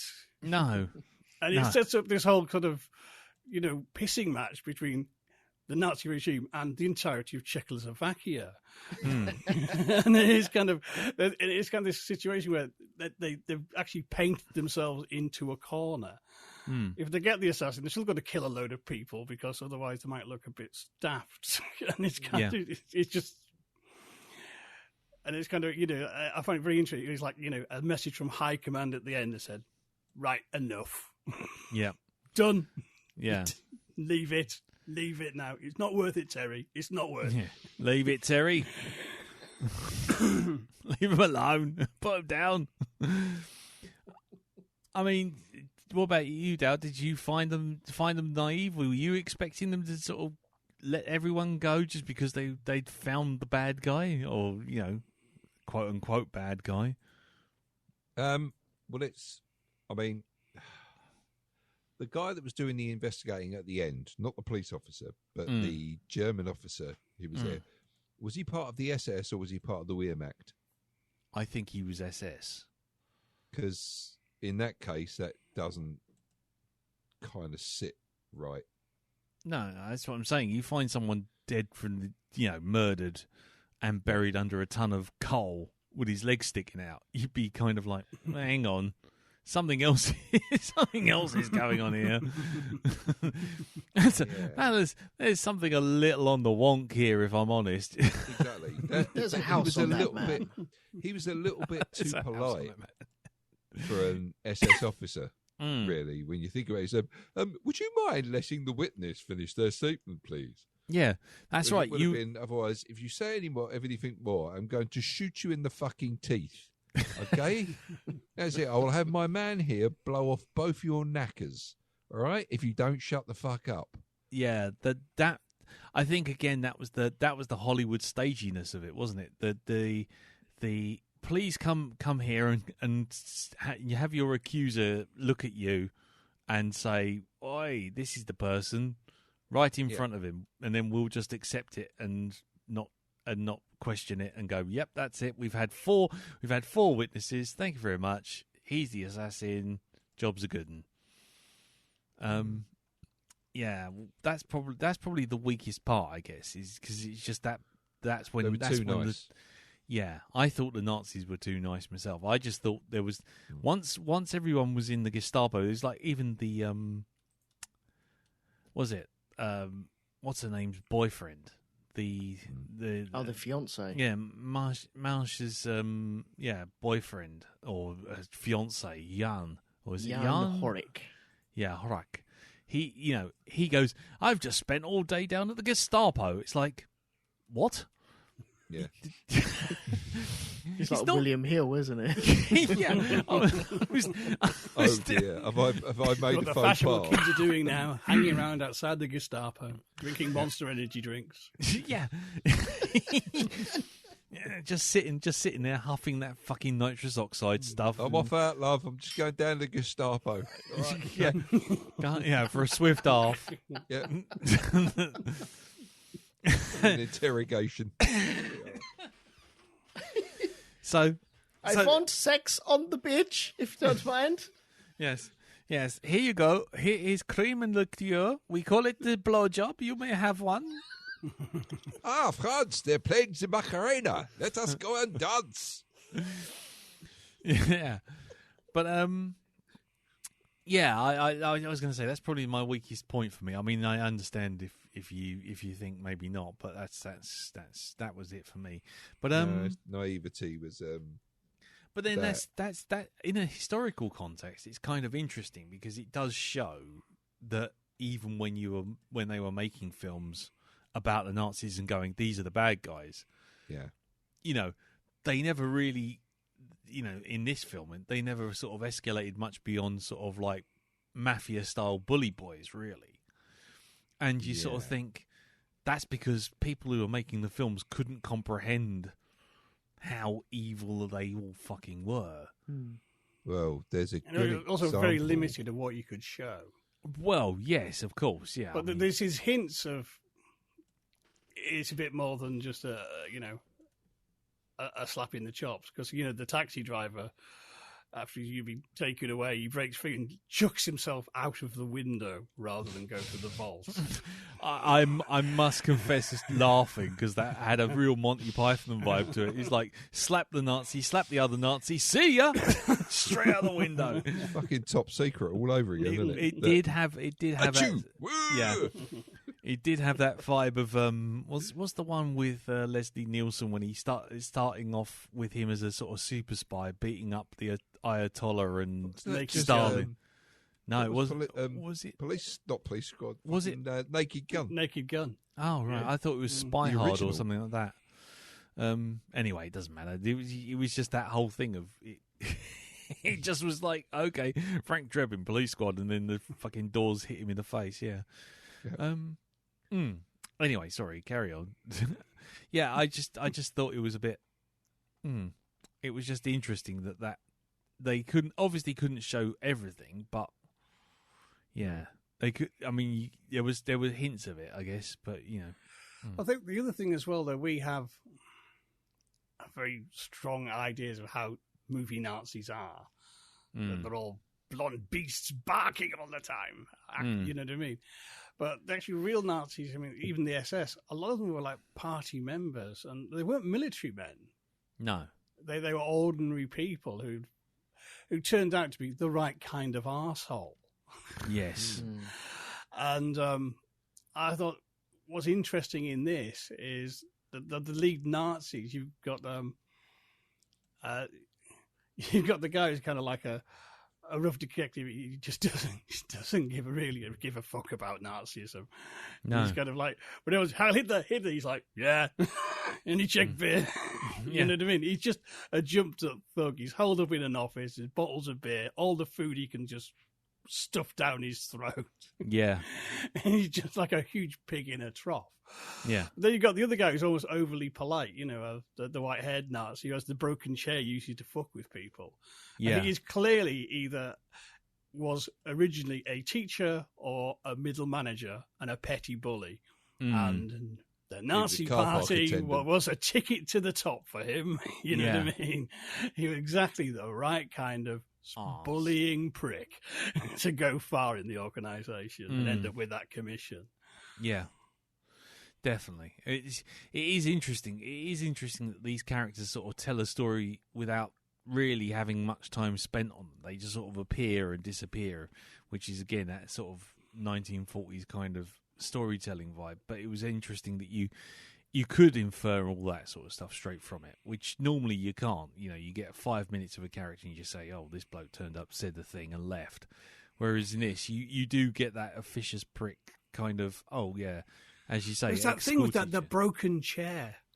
Yeah, that petty. And that thing is just he sets that up just to fuck with people from the off, to put them off their guard and make them terrified. I've broken his chair, oh fuck. Yeah. There's no need to be terrified. Yeah. Yeah. Just mend my chair now. Yeah. Bit like a new part for it, please. Thank you. Yeah. A bit like the arsehole who walks into the Nazi meeting room, doesn't he? And he just drops the cane and just stares his general right in the face. Well, I was going to ask, but that is the guy that got assassinated, isn't it? That's the Reich protector, isn't it? I don't know, actually. I thought that was the Reich protector, and that's the one that got assassinated. I don't honestly know. It probably was, but that bit completely skipped me by if it was. That's why I said he just disappeared for the rest of the movie. Yeah, in which case that probably was. But you could tell it was that moment to show what an absolute arsehole he is, walking in. He's only speaking German. He's got a translator there, and if you don't understand, you will be whipped.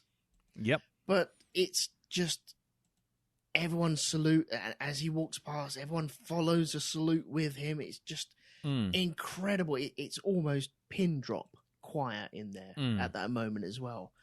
And he's got an aura about him, and it's just absolute venom coming from him. When he leaves, as soon as he leaves, that door closes, everyone starts chit-chatting again. Everyone's like, oh, thank fuck, the headmaster's gone. Everyone takes a deep breath and goes, oh, thank fuck. Yeah. Yeah. So what I took from that was the Reich Protector. That was the guy that got that was assassinated. Heydrich. Yeah. Interesting, because you know what? I'm going to be honest, and that completely passed me by. I don't know whether it was because it was never referenced. He was never referenced beyond just he's head Nazi. He walks in, he shouts at everyone, he acts like a dick in front of everyone, dropping the cane, making his generals pick it up, and generally bullying everyone. Mm-hmm. And then he just kind of vanishes. And I just thought, oh, that's a sort of slice of life introduction kind of thing. I don't know whether it was that or not, but I completely missed that. That's really weird.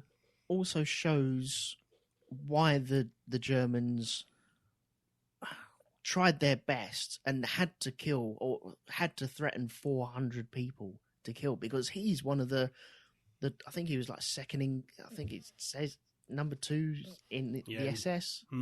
Was it? I'm sure it was something to him like that. Yeah, and removing him from the picture, well, they need something to counter that, don't they? Surely they're not just going to stop at, oh well, we found the assassin, we'll get rid of that and don't worry about it. Let's all move on. All your families can go back to normal. It's no, we need to really send this home, and that's why it's so scary. Which goes back to my original point, that if it was so serious, do you really believe they'd let anyone go? Yeah. Afterwards. But, we've done that bit. I mean, did you get that, Dal? I mean, you've seen this, haven't you? You saw it you saw it most recently out of all of us. Did you get that lead Nazi dude was actually the one who got assassinated? I was wondering who he was, because they go on about the butcher, not the butcher, the fucking hangman, the hammer, him, Yeah. that one as well, him, yeah. The baker and the candlestick maker were coming along in the sequel. But they talk about it, and I'm thinking, have we seen him already? Yeah, because I wasn't sure who he was. Yeah, I think it is quick. You have the opening scene, then you have the assassination, and it's kind of. What? I thought we were going to build up the assassination. Yeah. Get on with it. We've still got 2.5 hours to film. Yeah. But that is kind of how it happened. It did happen very out of the blue. And then it was a huge shock and a slap in the face. The fuck? What just happened there? What do you mean you've been assassinated? You can't turn to receive someone just blew him away. What? That just shouldn't happen. Yeah. You what? Exactly. Well, cinema nowadays, it would be telegraph, wouldn't it? There'll be a thing. It would be down to the lowest common denominator of who's actually watching this movie. We need to appeal to them. We need to get that through to them. Whereas this, it's telling a story from a certain point of view, and you need to just understand it. You need to be up on par with the movie as it's going along. But maybe they're not thinking about that. Maybe that is just a sign of the times of the film making. I'm not too sure. Well, it was a real instance, so it'd been in the news. So the audience at the time, they didn't need. Yeah, it's true. The background, they knew it. They know this is a true story. They know this is a real guy, and this is.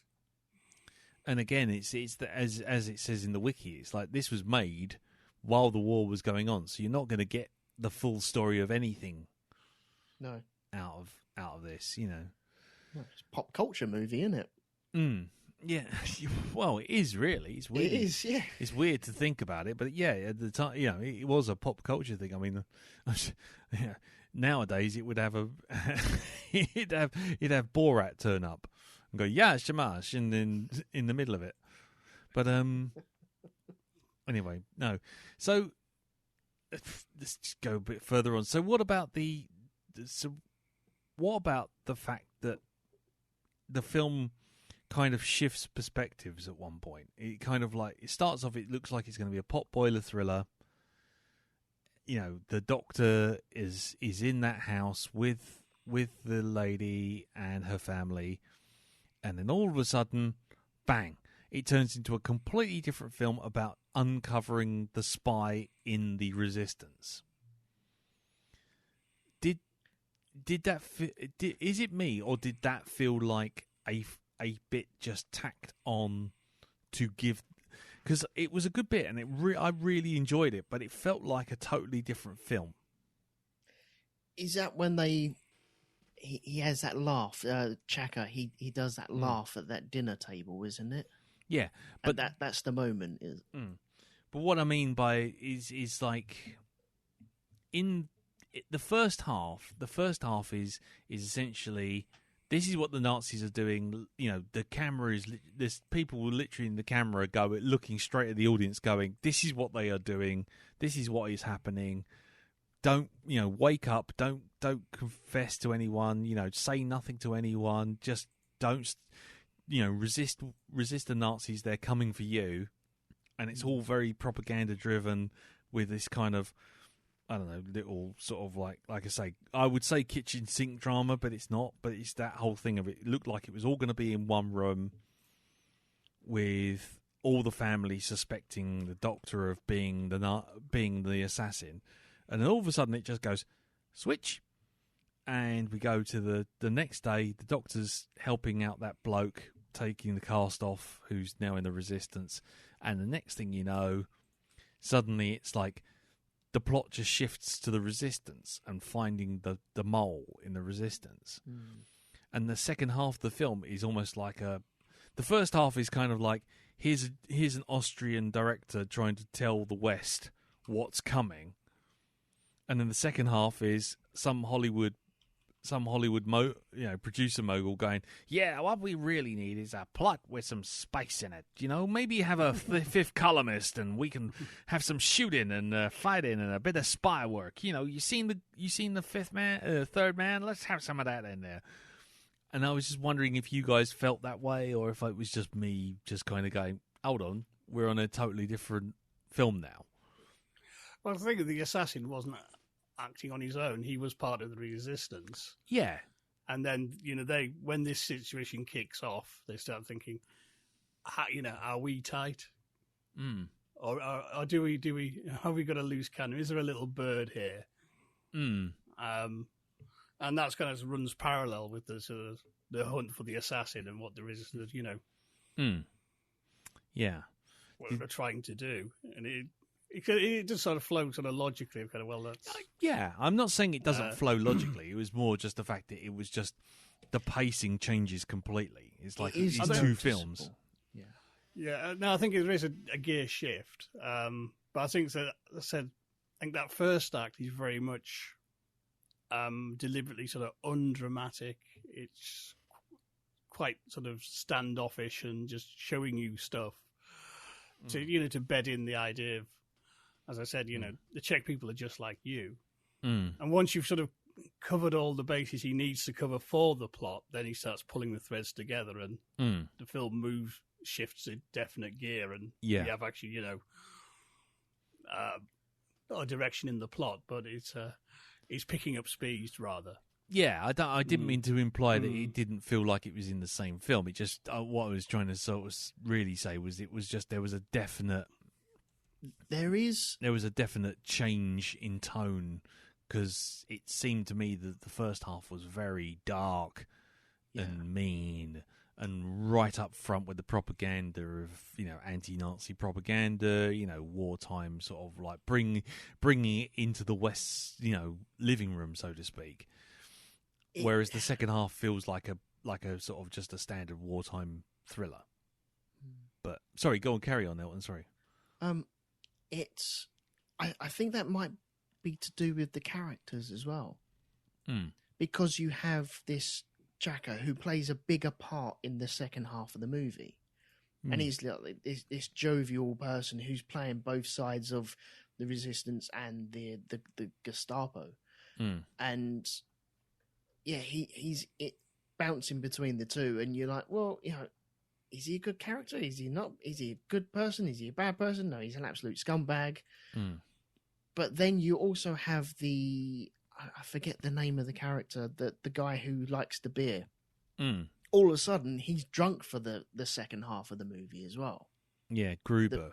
And he's just lollygalling around that room and getting lipstick on his face and just drinking out of house and home, and it all comes a bit they're very different characters in the second half of the movie compared to what you've seen in the first half, and the questioning and the very dark questioning. Whereas now it's gone. I think you're right, where they have the message at the start of the movie and then something for all the audience, because they're going to get numb bums and they need something for the audience to come out and punch the air with.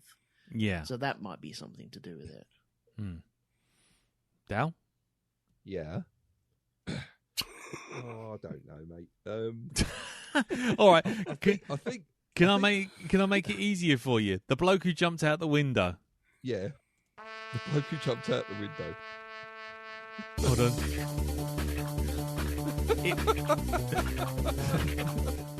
Yes. Oh no! That wasn't the only cameo. It was Max from Heart to Heart.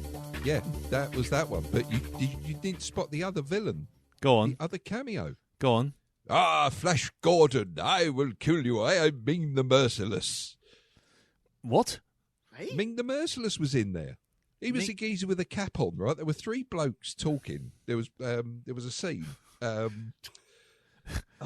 Fucking hell. Yeah, it was the guy who played Ming the Merciless in the original Flash Gordon series with Buster Crabbe. What, the TV show one? No, the one they used to show on Saturday mornings in... The movie Serial one. In the Serial. It's him. It's the guy who played Ming the Merciless. He's one of the actors in... there's a scene about in the first quarter of the movie where you've got... They're all in a room talking about... I think they're actually talking about the taxi driver as well. But it's the guy with the cap on who's standing there chatting, joining into it. That is Ming the fucking Merciless. When he opened his mouth and he spoke, it's like, oh, fuck me. So this is where he got the idea from. Ming the Merciless got the idea for doing all this stuff. It was like, he was a taxi driver for the Nazi resistance. That's where he got started, was it? I think so. I can't remember what fucking scene he was in now. But Charles Middleton. Is this the one you're on about? Yes, I think it might be. Yeah. He was the very first Ming the Merciless. Spot the Google. Charles Middleton, you say? Hold on. No, I hold my hands on that. Gee. Oh, yes, I remember that name. I thought that's the Let me one just roll you my spotted. eyes back I mean, I and- spotted Max from Heart to Heart, right? Oh, yeah, going straight out the window. Charles Middleton, wasn't Yeah. it? Right. Yeah. This is my boss, Jonathan Hart. That's it. I'm not hanging around here. I'm going to slap a Nazi and jump out a window. Do do do do do do do do do do do do do. Yeah, Charles Middleton. That was him. That's the geezer. He was in that film. So His filmography in here is hold on, 1920. What year was that film made? The one we just watched? in 1943. 1943. So, fuck me, he's had quite... Jesus Christ almighty. Look at his the actual amount of films he's done. Well, he's been in movies for quite a while. Yeah. 1943. There we go. La, la, la. I love the fact that we can talk about Nazis and drama. Hangmen Also Die. Here we go. As Patriot at meeting with Svoboda. Yeah. Yeah, One of he's the ones uncredited in the film. One of the guys around the table with the joke. That's right. Yeah. How the hell do you recognise that? It was the voice and the face. Jesus. I thought, don't. Is that Ming the fucking Merciless? And he opened his mouth and he's like, yep, that's... I've seen those old Flash Gordon serials enough times, right, as a kid to know who Charles Middleton, to know his voice. I just love the fact that we can talk about Nazis, the changing of scenes, the cinematography, the plotting, all that sort of thing. But you're going, fucking Ming the Merciless was sitting at that table. Merciless was in that. It's a good spot. I'm gonna say that's a good one. It is a good one. I'll give you that. Middleton, and also Max from Heart Attack. It was murder. It was It murder. was actually murder in this, wasn't it? Yeah, It was murder. as he went out the window. Yep. Mrs. Hard Cheese, gorgeous. Yeah. Mrs. Hard Cheese? No, Heart to Heart. fucking. That's a remake coming. This is Mrs. Hart cheese. She wants to get some yogurt for that. I'll tell you. No, that's Jonathan's problem, not hers. Right. He's got the hard cheese. Oh no. Oh no! There you go. No. Now now you're with me. Now Hard you understand. cheese? Yeah, yeah, You know. yeah. That's it. Oh, how this takes a turn. It certainly does. This is Mrs. H. She's gorgeous. She's gorgeous. Do. I'm Max. I drive the assassin, the assassin who killed the guy in Prague around. When he got together, it was murder. Do. I have no idea what you guys are on at the moment. You've never seen Heart to Heart? You've never seen Heart to Heart? Oh, Jesus Christ, man. I You've don't- got to get on Amazon, find series 1 or something, and just watch it. Is okay? it from the Watch an 70s? episode. It's from the early Eight. 80s. Very early 80s. Imagine something that when the Is it 18 like Dear John or no. No. Imagine No. some. Imagine when like the A Team is on a Saturday afternoon at about 4 or 5 o'clock. It's kind of Magnum era. Magnum Yeah. PI era. Magnum, Bella. Similar sort of show. Remington the premise Steele. was they were a married couple who were romantic novelists, That's Yes. it. and they also solved crimes. Murder, She Wrote around about that sort of era as Yep. well, I think. You know, so it's in that kind of cornflake packet detective serial Yeah. sort of. And it was Heart to Heart spelt with an A, Hart. Robert Wagner, Stephanie Powers. I just remember that scene of the two cars driving towards the to the actual camera, and it, like the heart appears in the middle of the screen. Yeah, Remington Steele, Charlie's Angels, Starsky and Hutch, Vegas, Streets of San Francisco, Heart to Heart. All Well, in they- the sort of same era. Magnum Weren't as they well. all made by the Airwolf. same bloke. It was Yeah, like, wasn't wasn't it it- Awful Spelling or something? His name was Awful spelling. Awful Spelling. You know him.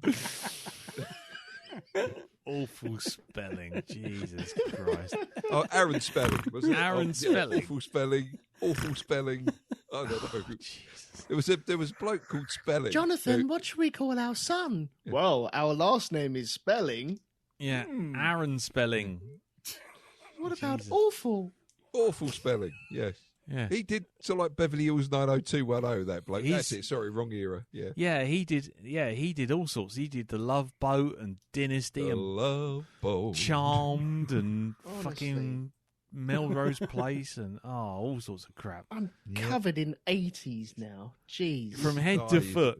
yeah. Head to foot Can't in wash 80s. that off, you know. Yeah, Got you a love cream it. for that. You love it. Get the Don't forget to 80s finish the Bukkake. Yeah. Get the 80s Bukkake. Take it. I've seen one of them. 80 Bukkake? No. Stop it. Easy. Easy. Anyway, yeah. Sid's a bit low there. There we go. Yeah, I love how we go from Nazi occupied Prague to Bukkake in the early 80s. Yeah. I don't know why, but you say Bukkake. I'm just thinking that it sounds like a one of those undiscovered blues singers, Bukkake. You know, so Bukkake and his orchestra. Fucking hellfire. Anyway, Jesus back Christ. to the movie. I don't know what I'm going to ask Jim about the shaking movie. his head going, I thought we were going to have a really good discussion on Yeah. this one. yeah. It's like pearls before swine. No, they were doing quite good before the wheels came off. Yeah, we did do quite well. I just I tried to don't know get. where we've gone now, but it's bloody strange. But Well, that's how I felt this earlier on with you doing Alan I'm baking Moore the wrong impressions. sort of cookies, clearly. For this to be on this show. 1 minute it's Alan Moore, next minute bloody we were worried about things coming out of toilets. I don't know where we are with this bloody episode. Okay, right.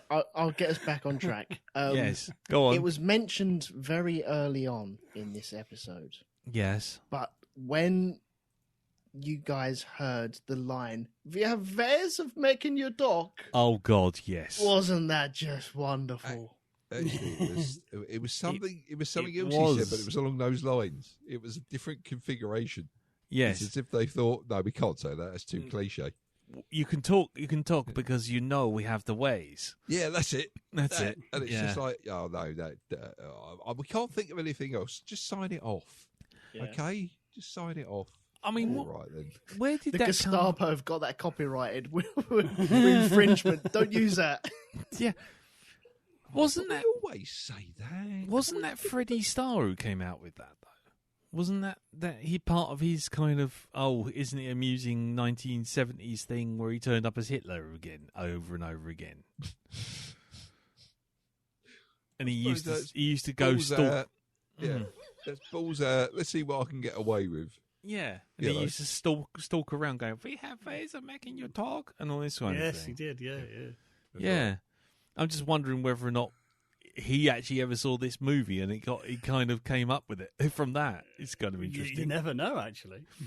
Do you know, I was sitting there watching this, and it's like, you've got the Nazis going, "We're going to ask you a question."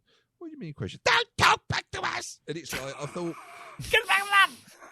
Get the fucking van! I'm pretty sure this had a heavy influence on the Daleks. Because that's what they kept reminding me of every time they lost their fucking shit over, like, a sweet wrapper fucking blowing through. Well, come on. I mean, Jim, do you want to tell him or shall I? No, I know that's what they were anyway, but it's just, just listening to them go off on one. It's like, you just got to get inside, giant pepper pots. Yeah. And just have that voice modulator. Because there was even like a tank going around with speakers on the top, wasn't there? At Exactly. one point, driving around, and that was very Dalek-y. I know that Daleks came afterwards, but you know what I'm saying is. Well, there's a couple of things that were getting very hello as well. Oh God! I mean, because Gruber, I'm saying when everyone goes Hitler, he just goes yeah, yep, and he's like clop. Heil Hitler, clop. Yeah. It is so when it's called Gruber, Retreat just goes, and his little tank. But there was no fallen Madonna with the big boobies. Well, not yet, but I mean, Well, there's a couple of fallen Madonnas. Oh God, yes. Yeah, they have. The reality of prostitution, kids, not glamorous. Yeah, not Julia Roberts, is it? No. No. They have paid us to ask them questions. And he didn't do anything. He just sat there and moped. Actually, that's a question I've got to ask. Did he get the? Well, this is going to sound weird. Did the fiance get tipped off about any of this shit ahead of schedule? Yeah. Sorry. Tipped off. Sorry. Hold on. Did he get tipped off? Anyway, and oh God, blimey.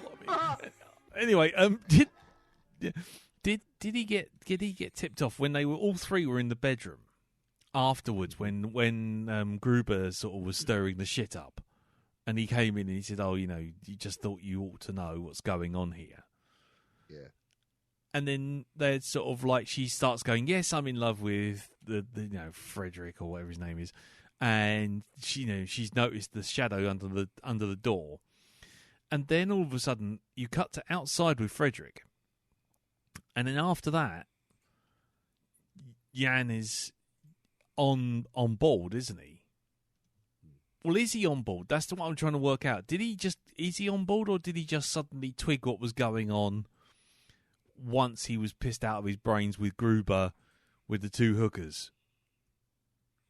Because I couldn't work out whether or not the bit that we didn't see behind the door was, basically Fran and the other and the lady kind of sort of like passing notes to him, saying, this is what's happened. Fucking don't, go along with it. Or whether or not he was just inadvertently going along with it without knowing. I got the feeling that he was going along with it because it was his fiance's family. Yeah, but what I'm trying to say is did he know the plot? Is what I'm trying to say. Is once he went in there, was he tipped off about the plot, or did he just happen to do the right things? You know, sort of sit in the bar with Gruber, you know, try and attack Gruber afterwards, all that sort of stuff. Did he just do that off his own back, or was he part of the plot by that point? I don't know. I'm not sure, actually. Because he seems to sort of come round to the idea and doesn't seem that he seems broken sort of up. click into it, like, all right, I'm on the same page now. Yeah, exactly. Yeah. And he seems to sort of just go, right, yeah, I've got to stop Gruber so that these guys can, you know, do their plot. You know, of stitching up what's his face, the banker, Churko or whatever his name is, and you know, Chief Chirper. How long was he on Star Wars for? Which Star Wars was that? Oh, I think it was that Episode 1, Phantom Menace? Was that Episode 2, Clone Wars?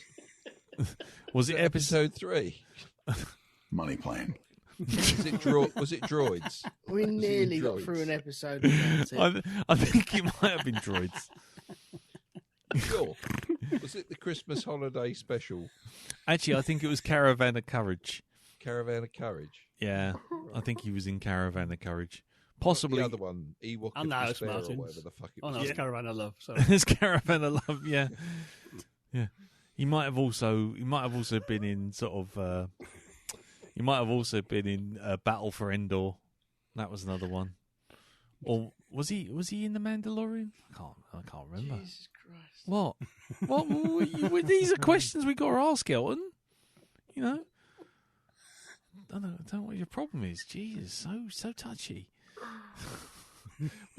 Darren's just asking a perfectly legitimate question. I don't know about anyone else, if anyone. Anyway. Yeah. I mean, you know, inquiring minds need to know this. Exactly. This shit. This shit. You know, was Gruber in Star Wars?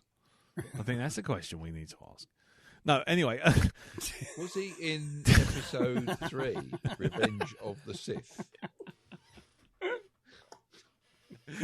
Was he in any episodes of the Clone Wars Season 1? Was he in any episodes of the Clone Wars Season 2? Was he in Jedi Tales? Yes. Was he in Dark Forces? Was he a Star Wars figure that didn't a figure of a character that didn't actually appear in Star Wars? Yeah, because we had some of them. Was he one of George Lucas's sons who appeared in Jet Lucas Episode 3? Yeah, we haven't mentioned Jet Lucas for quite a while, to be honest. No, that sage of Wisely Wisdom. Yeah, Jet Lucas. We haven't asked what he thought Jet of Lucas. it. Yeah. Well, anyway.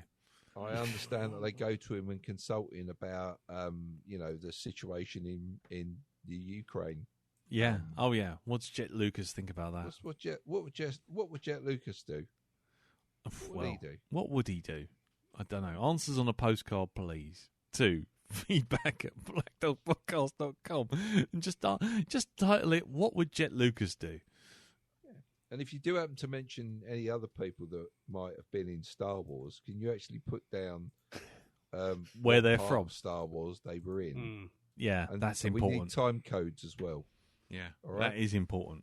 Oh, very much so. Has anyone got anything else to add about this movie? I'm just I'm aware we've gone somewhere very strange. We have gone somewhere. Yep. We haven't just gone off piste. I think we've pieced off. Yeah, we have. But I like the dramatic sounds that they had during the movie, where you had that moment of the last or supposed last speech to father and daughter.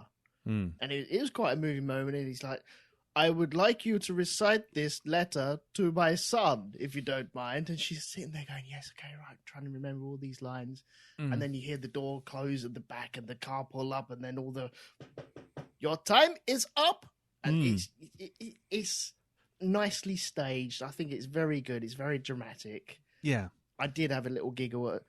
You were trying to memorize this letter for him. Once upon a time. Yes.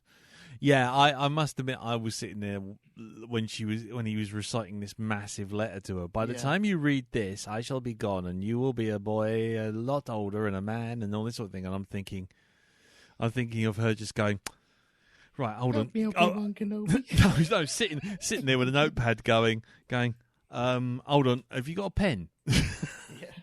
Trying to write it down. But it's that propaganda thing, isn't it? It was that whole thing of he's not really talking to his son. He's not really talking to his daughter. He's just talking straight at the bloody audience. Yeah. And that was the thing. The heaviness of the propaganda does come across a bit much sometimes, but then you have to kind of take it in the context it was kind of made in. So you kind of, I kind of forgave it after I kind of realised that. I think if it had come out in the 50s or something like that, I might have been a bit less forgiving. But, yeah, I was kind of like, oh, okay. Yes, in the actual thick of things. In the thick of the war. So, yeah, exactly. Okay. But no, that's it. That I ain't got nothing else. Yeah. I was also impressed with the sound in terms of the fact that the cheesy music only appeared at the very beginning and the very end, and one or two pieces of actual singing. But for the rest of it, the soundtrack was remarkably sparse, which I think lent an air of it being really quite more documentary style, going back to Jim's comment earlier on. That it was kind of, there wasn't any kind of sort of music going, this is how you must feel, listen to this. It was very sort of, all found sound, really. Yes. Any sort of music is actually music you'd be actually hear it playing in the scene. Yes. I thought that's a nice touch, actually. And too many films, even now, we still just drench films with too much score. Yeah. So diegetic, yeah.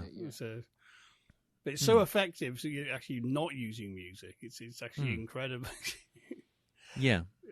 Old trick in the book, but one we keep forgetting.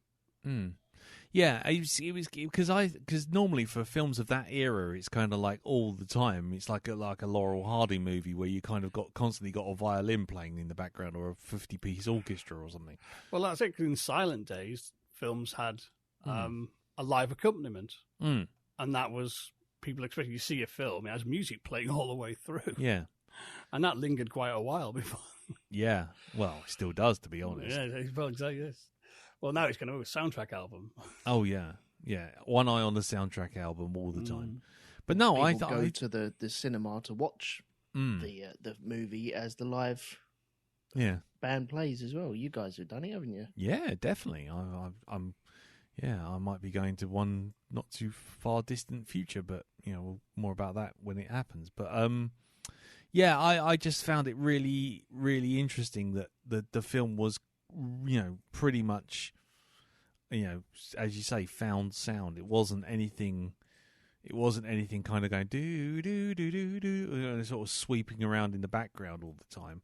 So when it did come to sort of like Nazis banging on doors and whatnot, it actually felt a lot more raw for a film that old, where it will feel very stagey. And Mr. Chumley Warner, have we got potatoes today? You want after a few minutes that kind of fades away, so that you end up with this kind of it's like we're there. Well, everyone's on an even keel, aren't they? No one has their own anthems as they're walking up to the door. No, which is quite nice. Yeah, there's no Imperial March as the hangman walks in, which would have worked, I think. But yeah.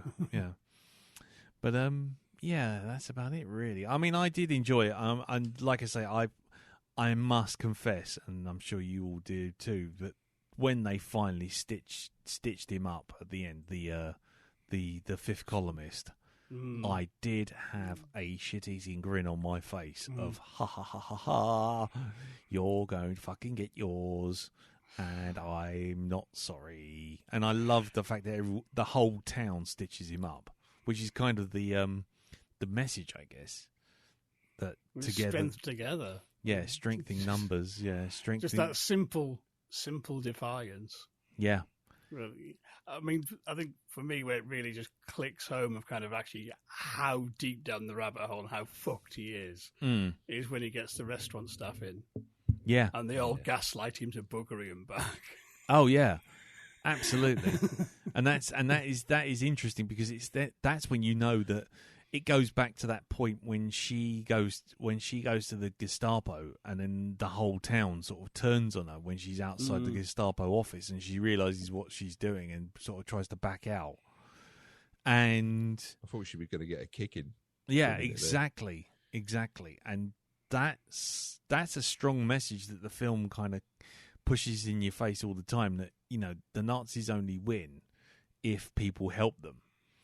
Whereas, even if people are sacrificed, it's sacrificed for the greater good. Pauses for effect. The greater good. And, even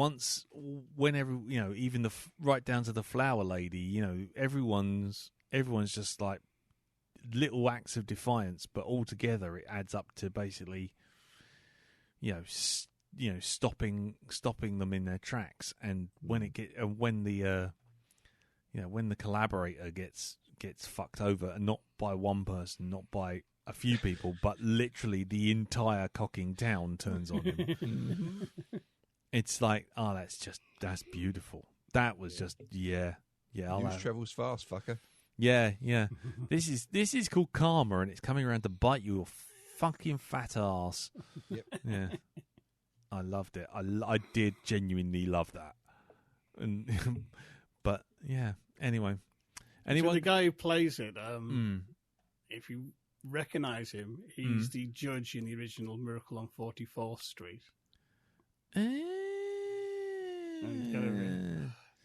He does sort genial, but then flustered very well. Yeah, and I think he's very good in this. Is kind of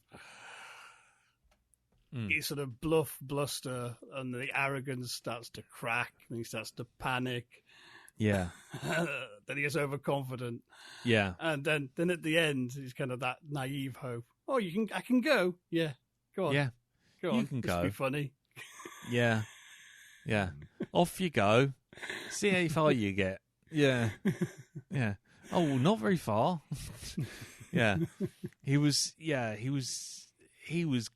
great in that sort of like, sort of running around with like privileged despair and feeling, emboldened by the fact that he's got, other people behind him.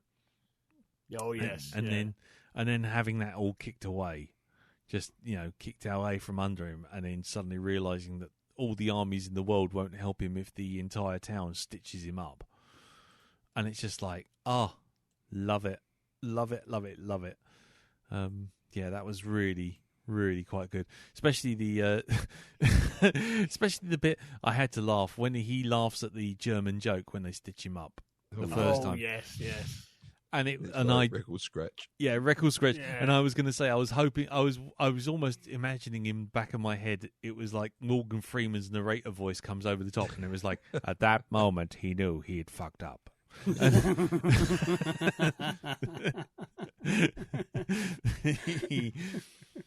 So, yeah, I like I say, I really like this. I really like this film, and I will confess, when it started, I wasn't sure I would, because these films can be touch and go of that age, because you're looking at them with the modern eyes. But I really did enjoy it. Anyone got any final thoughts before we wrap it up? No, I'm done. No, Dow? Yeah, same here.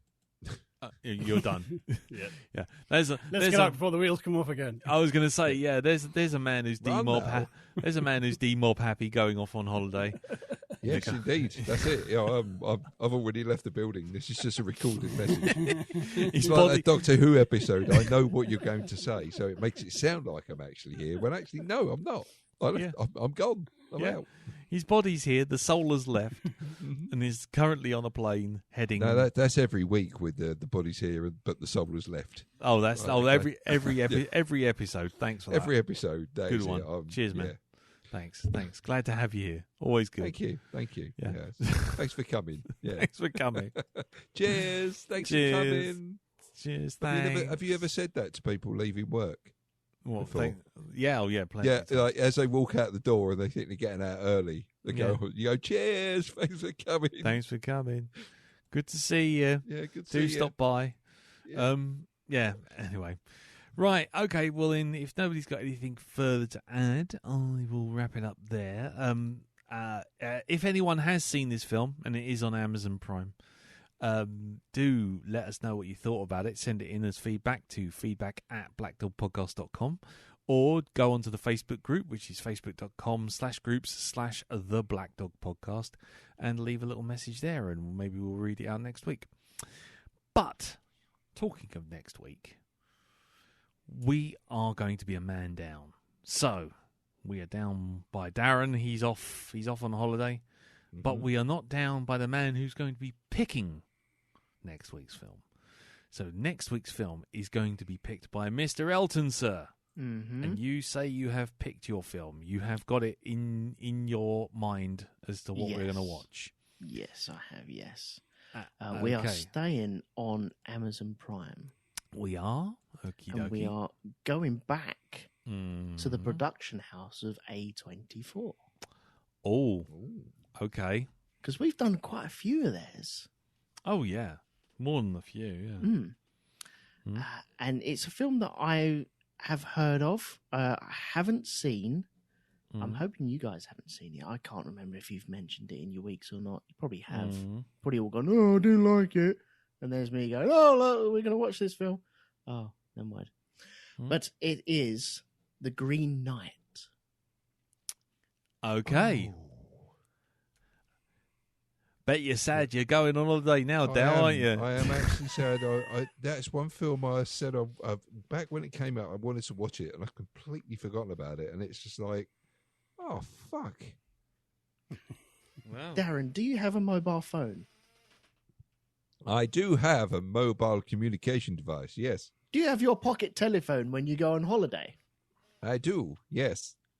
Do you have the facilities to record something on your pocket telephone and then send it to us? Yes. He does. Now ask him the really pertinent question. Are you going to do anything while on holiday for this podcast? No. There you go. And there because you see, when I go on holiday, as I've said to Ree, I'm on holiday. We're on holiday, and we will not be taking any trauma that we've got here with us. We're going over. I love the fact that this podcast has now become trauma. I love the fact that this podcast started off with innocent it was therapy. ideals. Therapy for everyone, just to sit around and chat with mates, and now it's become trauma. After 14 years, it's become pure trauma. You know, when people deliberately go out and pick films like, I don't know, Deathstalker, you know, I don't know what you're talking about. It's like roasting a marshmallow over an open fire. You know, that's it. It's what, fluffy and lovely and tasty. No, Bernie and Hurty and you know, Melty, Bernie, lava. Okay. Right. Okay. I'll take that as a no then. All right. So, Green Knight. Okay, let's go around the table. Apart from Darren, because he's on holiday. So, I don't matter. You don't matter. No, so, Jim, have you seen Green Knight? I have. Yes. And are you looking forward to watching it again? I am. I thought it was a very interesting movie. We could probably the right time to go back to it as well.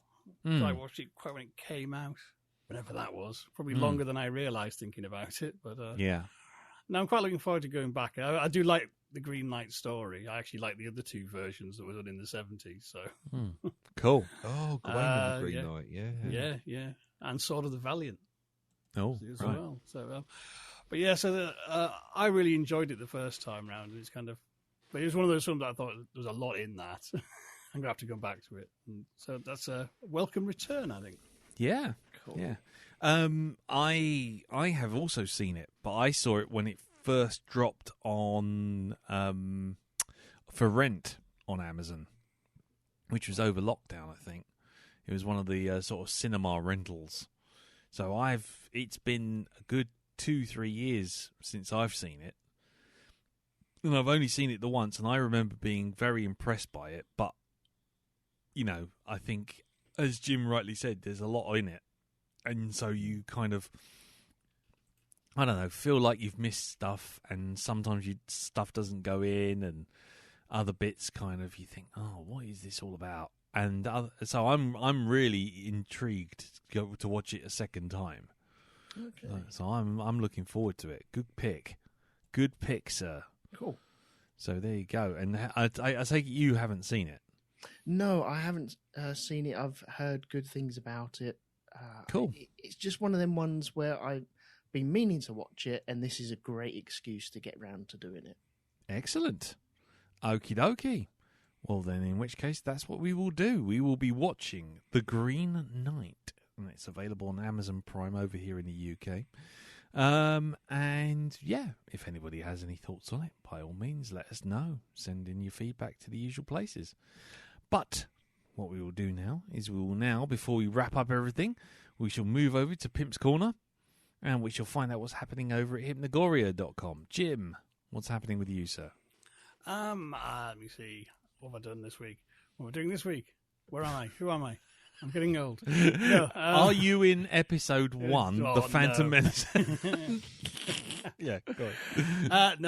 I did get a commentary club out last week on the final episode of the first season of The Young Ones. Mm-hmm. I did a Hypnagoria podcast this weekend about big atlases of myths and legend and places you can go.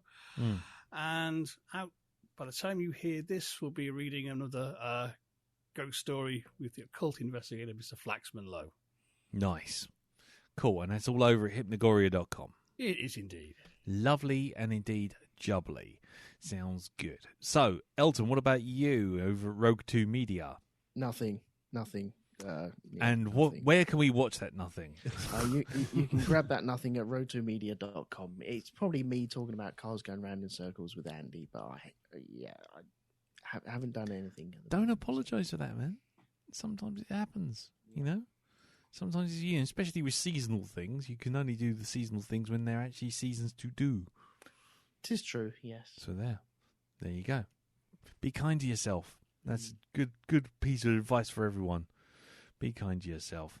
And Darren, on what beach shall we find you? The beach of Rhodes. There you go. All roads lead to Barnard. Yep, all roads lead to Barnard. But which Barnard? Is that the Barnard that was in Star Wars? That was episode 1. 1. No, actually, we can say, was that the Barnard that was in Black Dog, episode 1? Was he in Black Dog, episode 2? Was he in Black Dog season 1, episode 1? I don't know. We could be here for about 700 episodes. So you carry on. We'll just fade you down. Was he the Barnard found drunk behind the bins in the Tesco's car park in his local area? I think the answer to that is definitely yes. Oh, God, yeah. Too many times. Far too often. More than ever. Right, so we'll leave it there. Anyway, thank you very much for listening. Thank you, Jim. Thank you, Darren. Thank you, Elton. No problem. And yes, stay safe, and we'll see you all next week for The Green Knight. Until then, take care, and we'll see you all soon. Tatty bye. Bye-bye. Bye-bye. Ta-da. We'll see you in episode 3.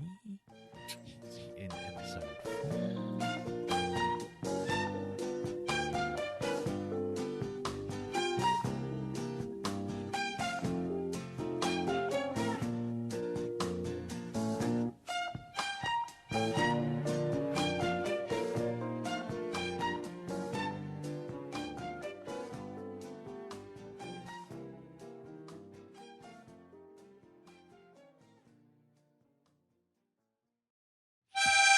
Oh, bollocks to it.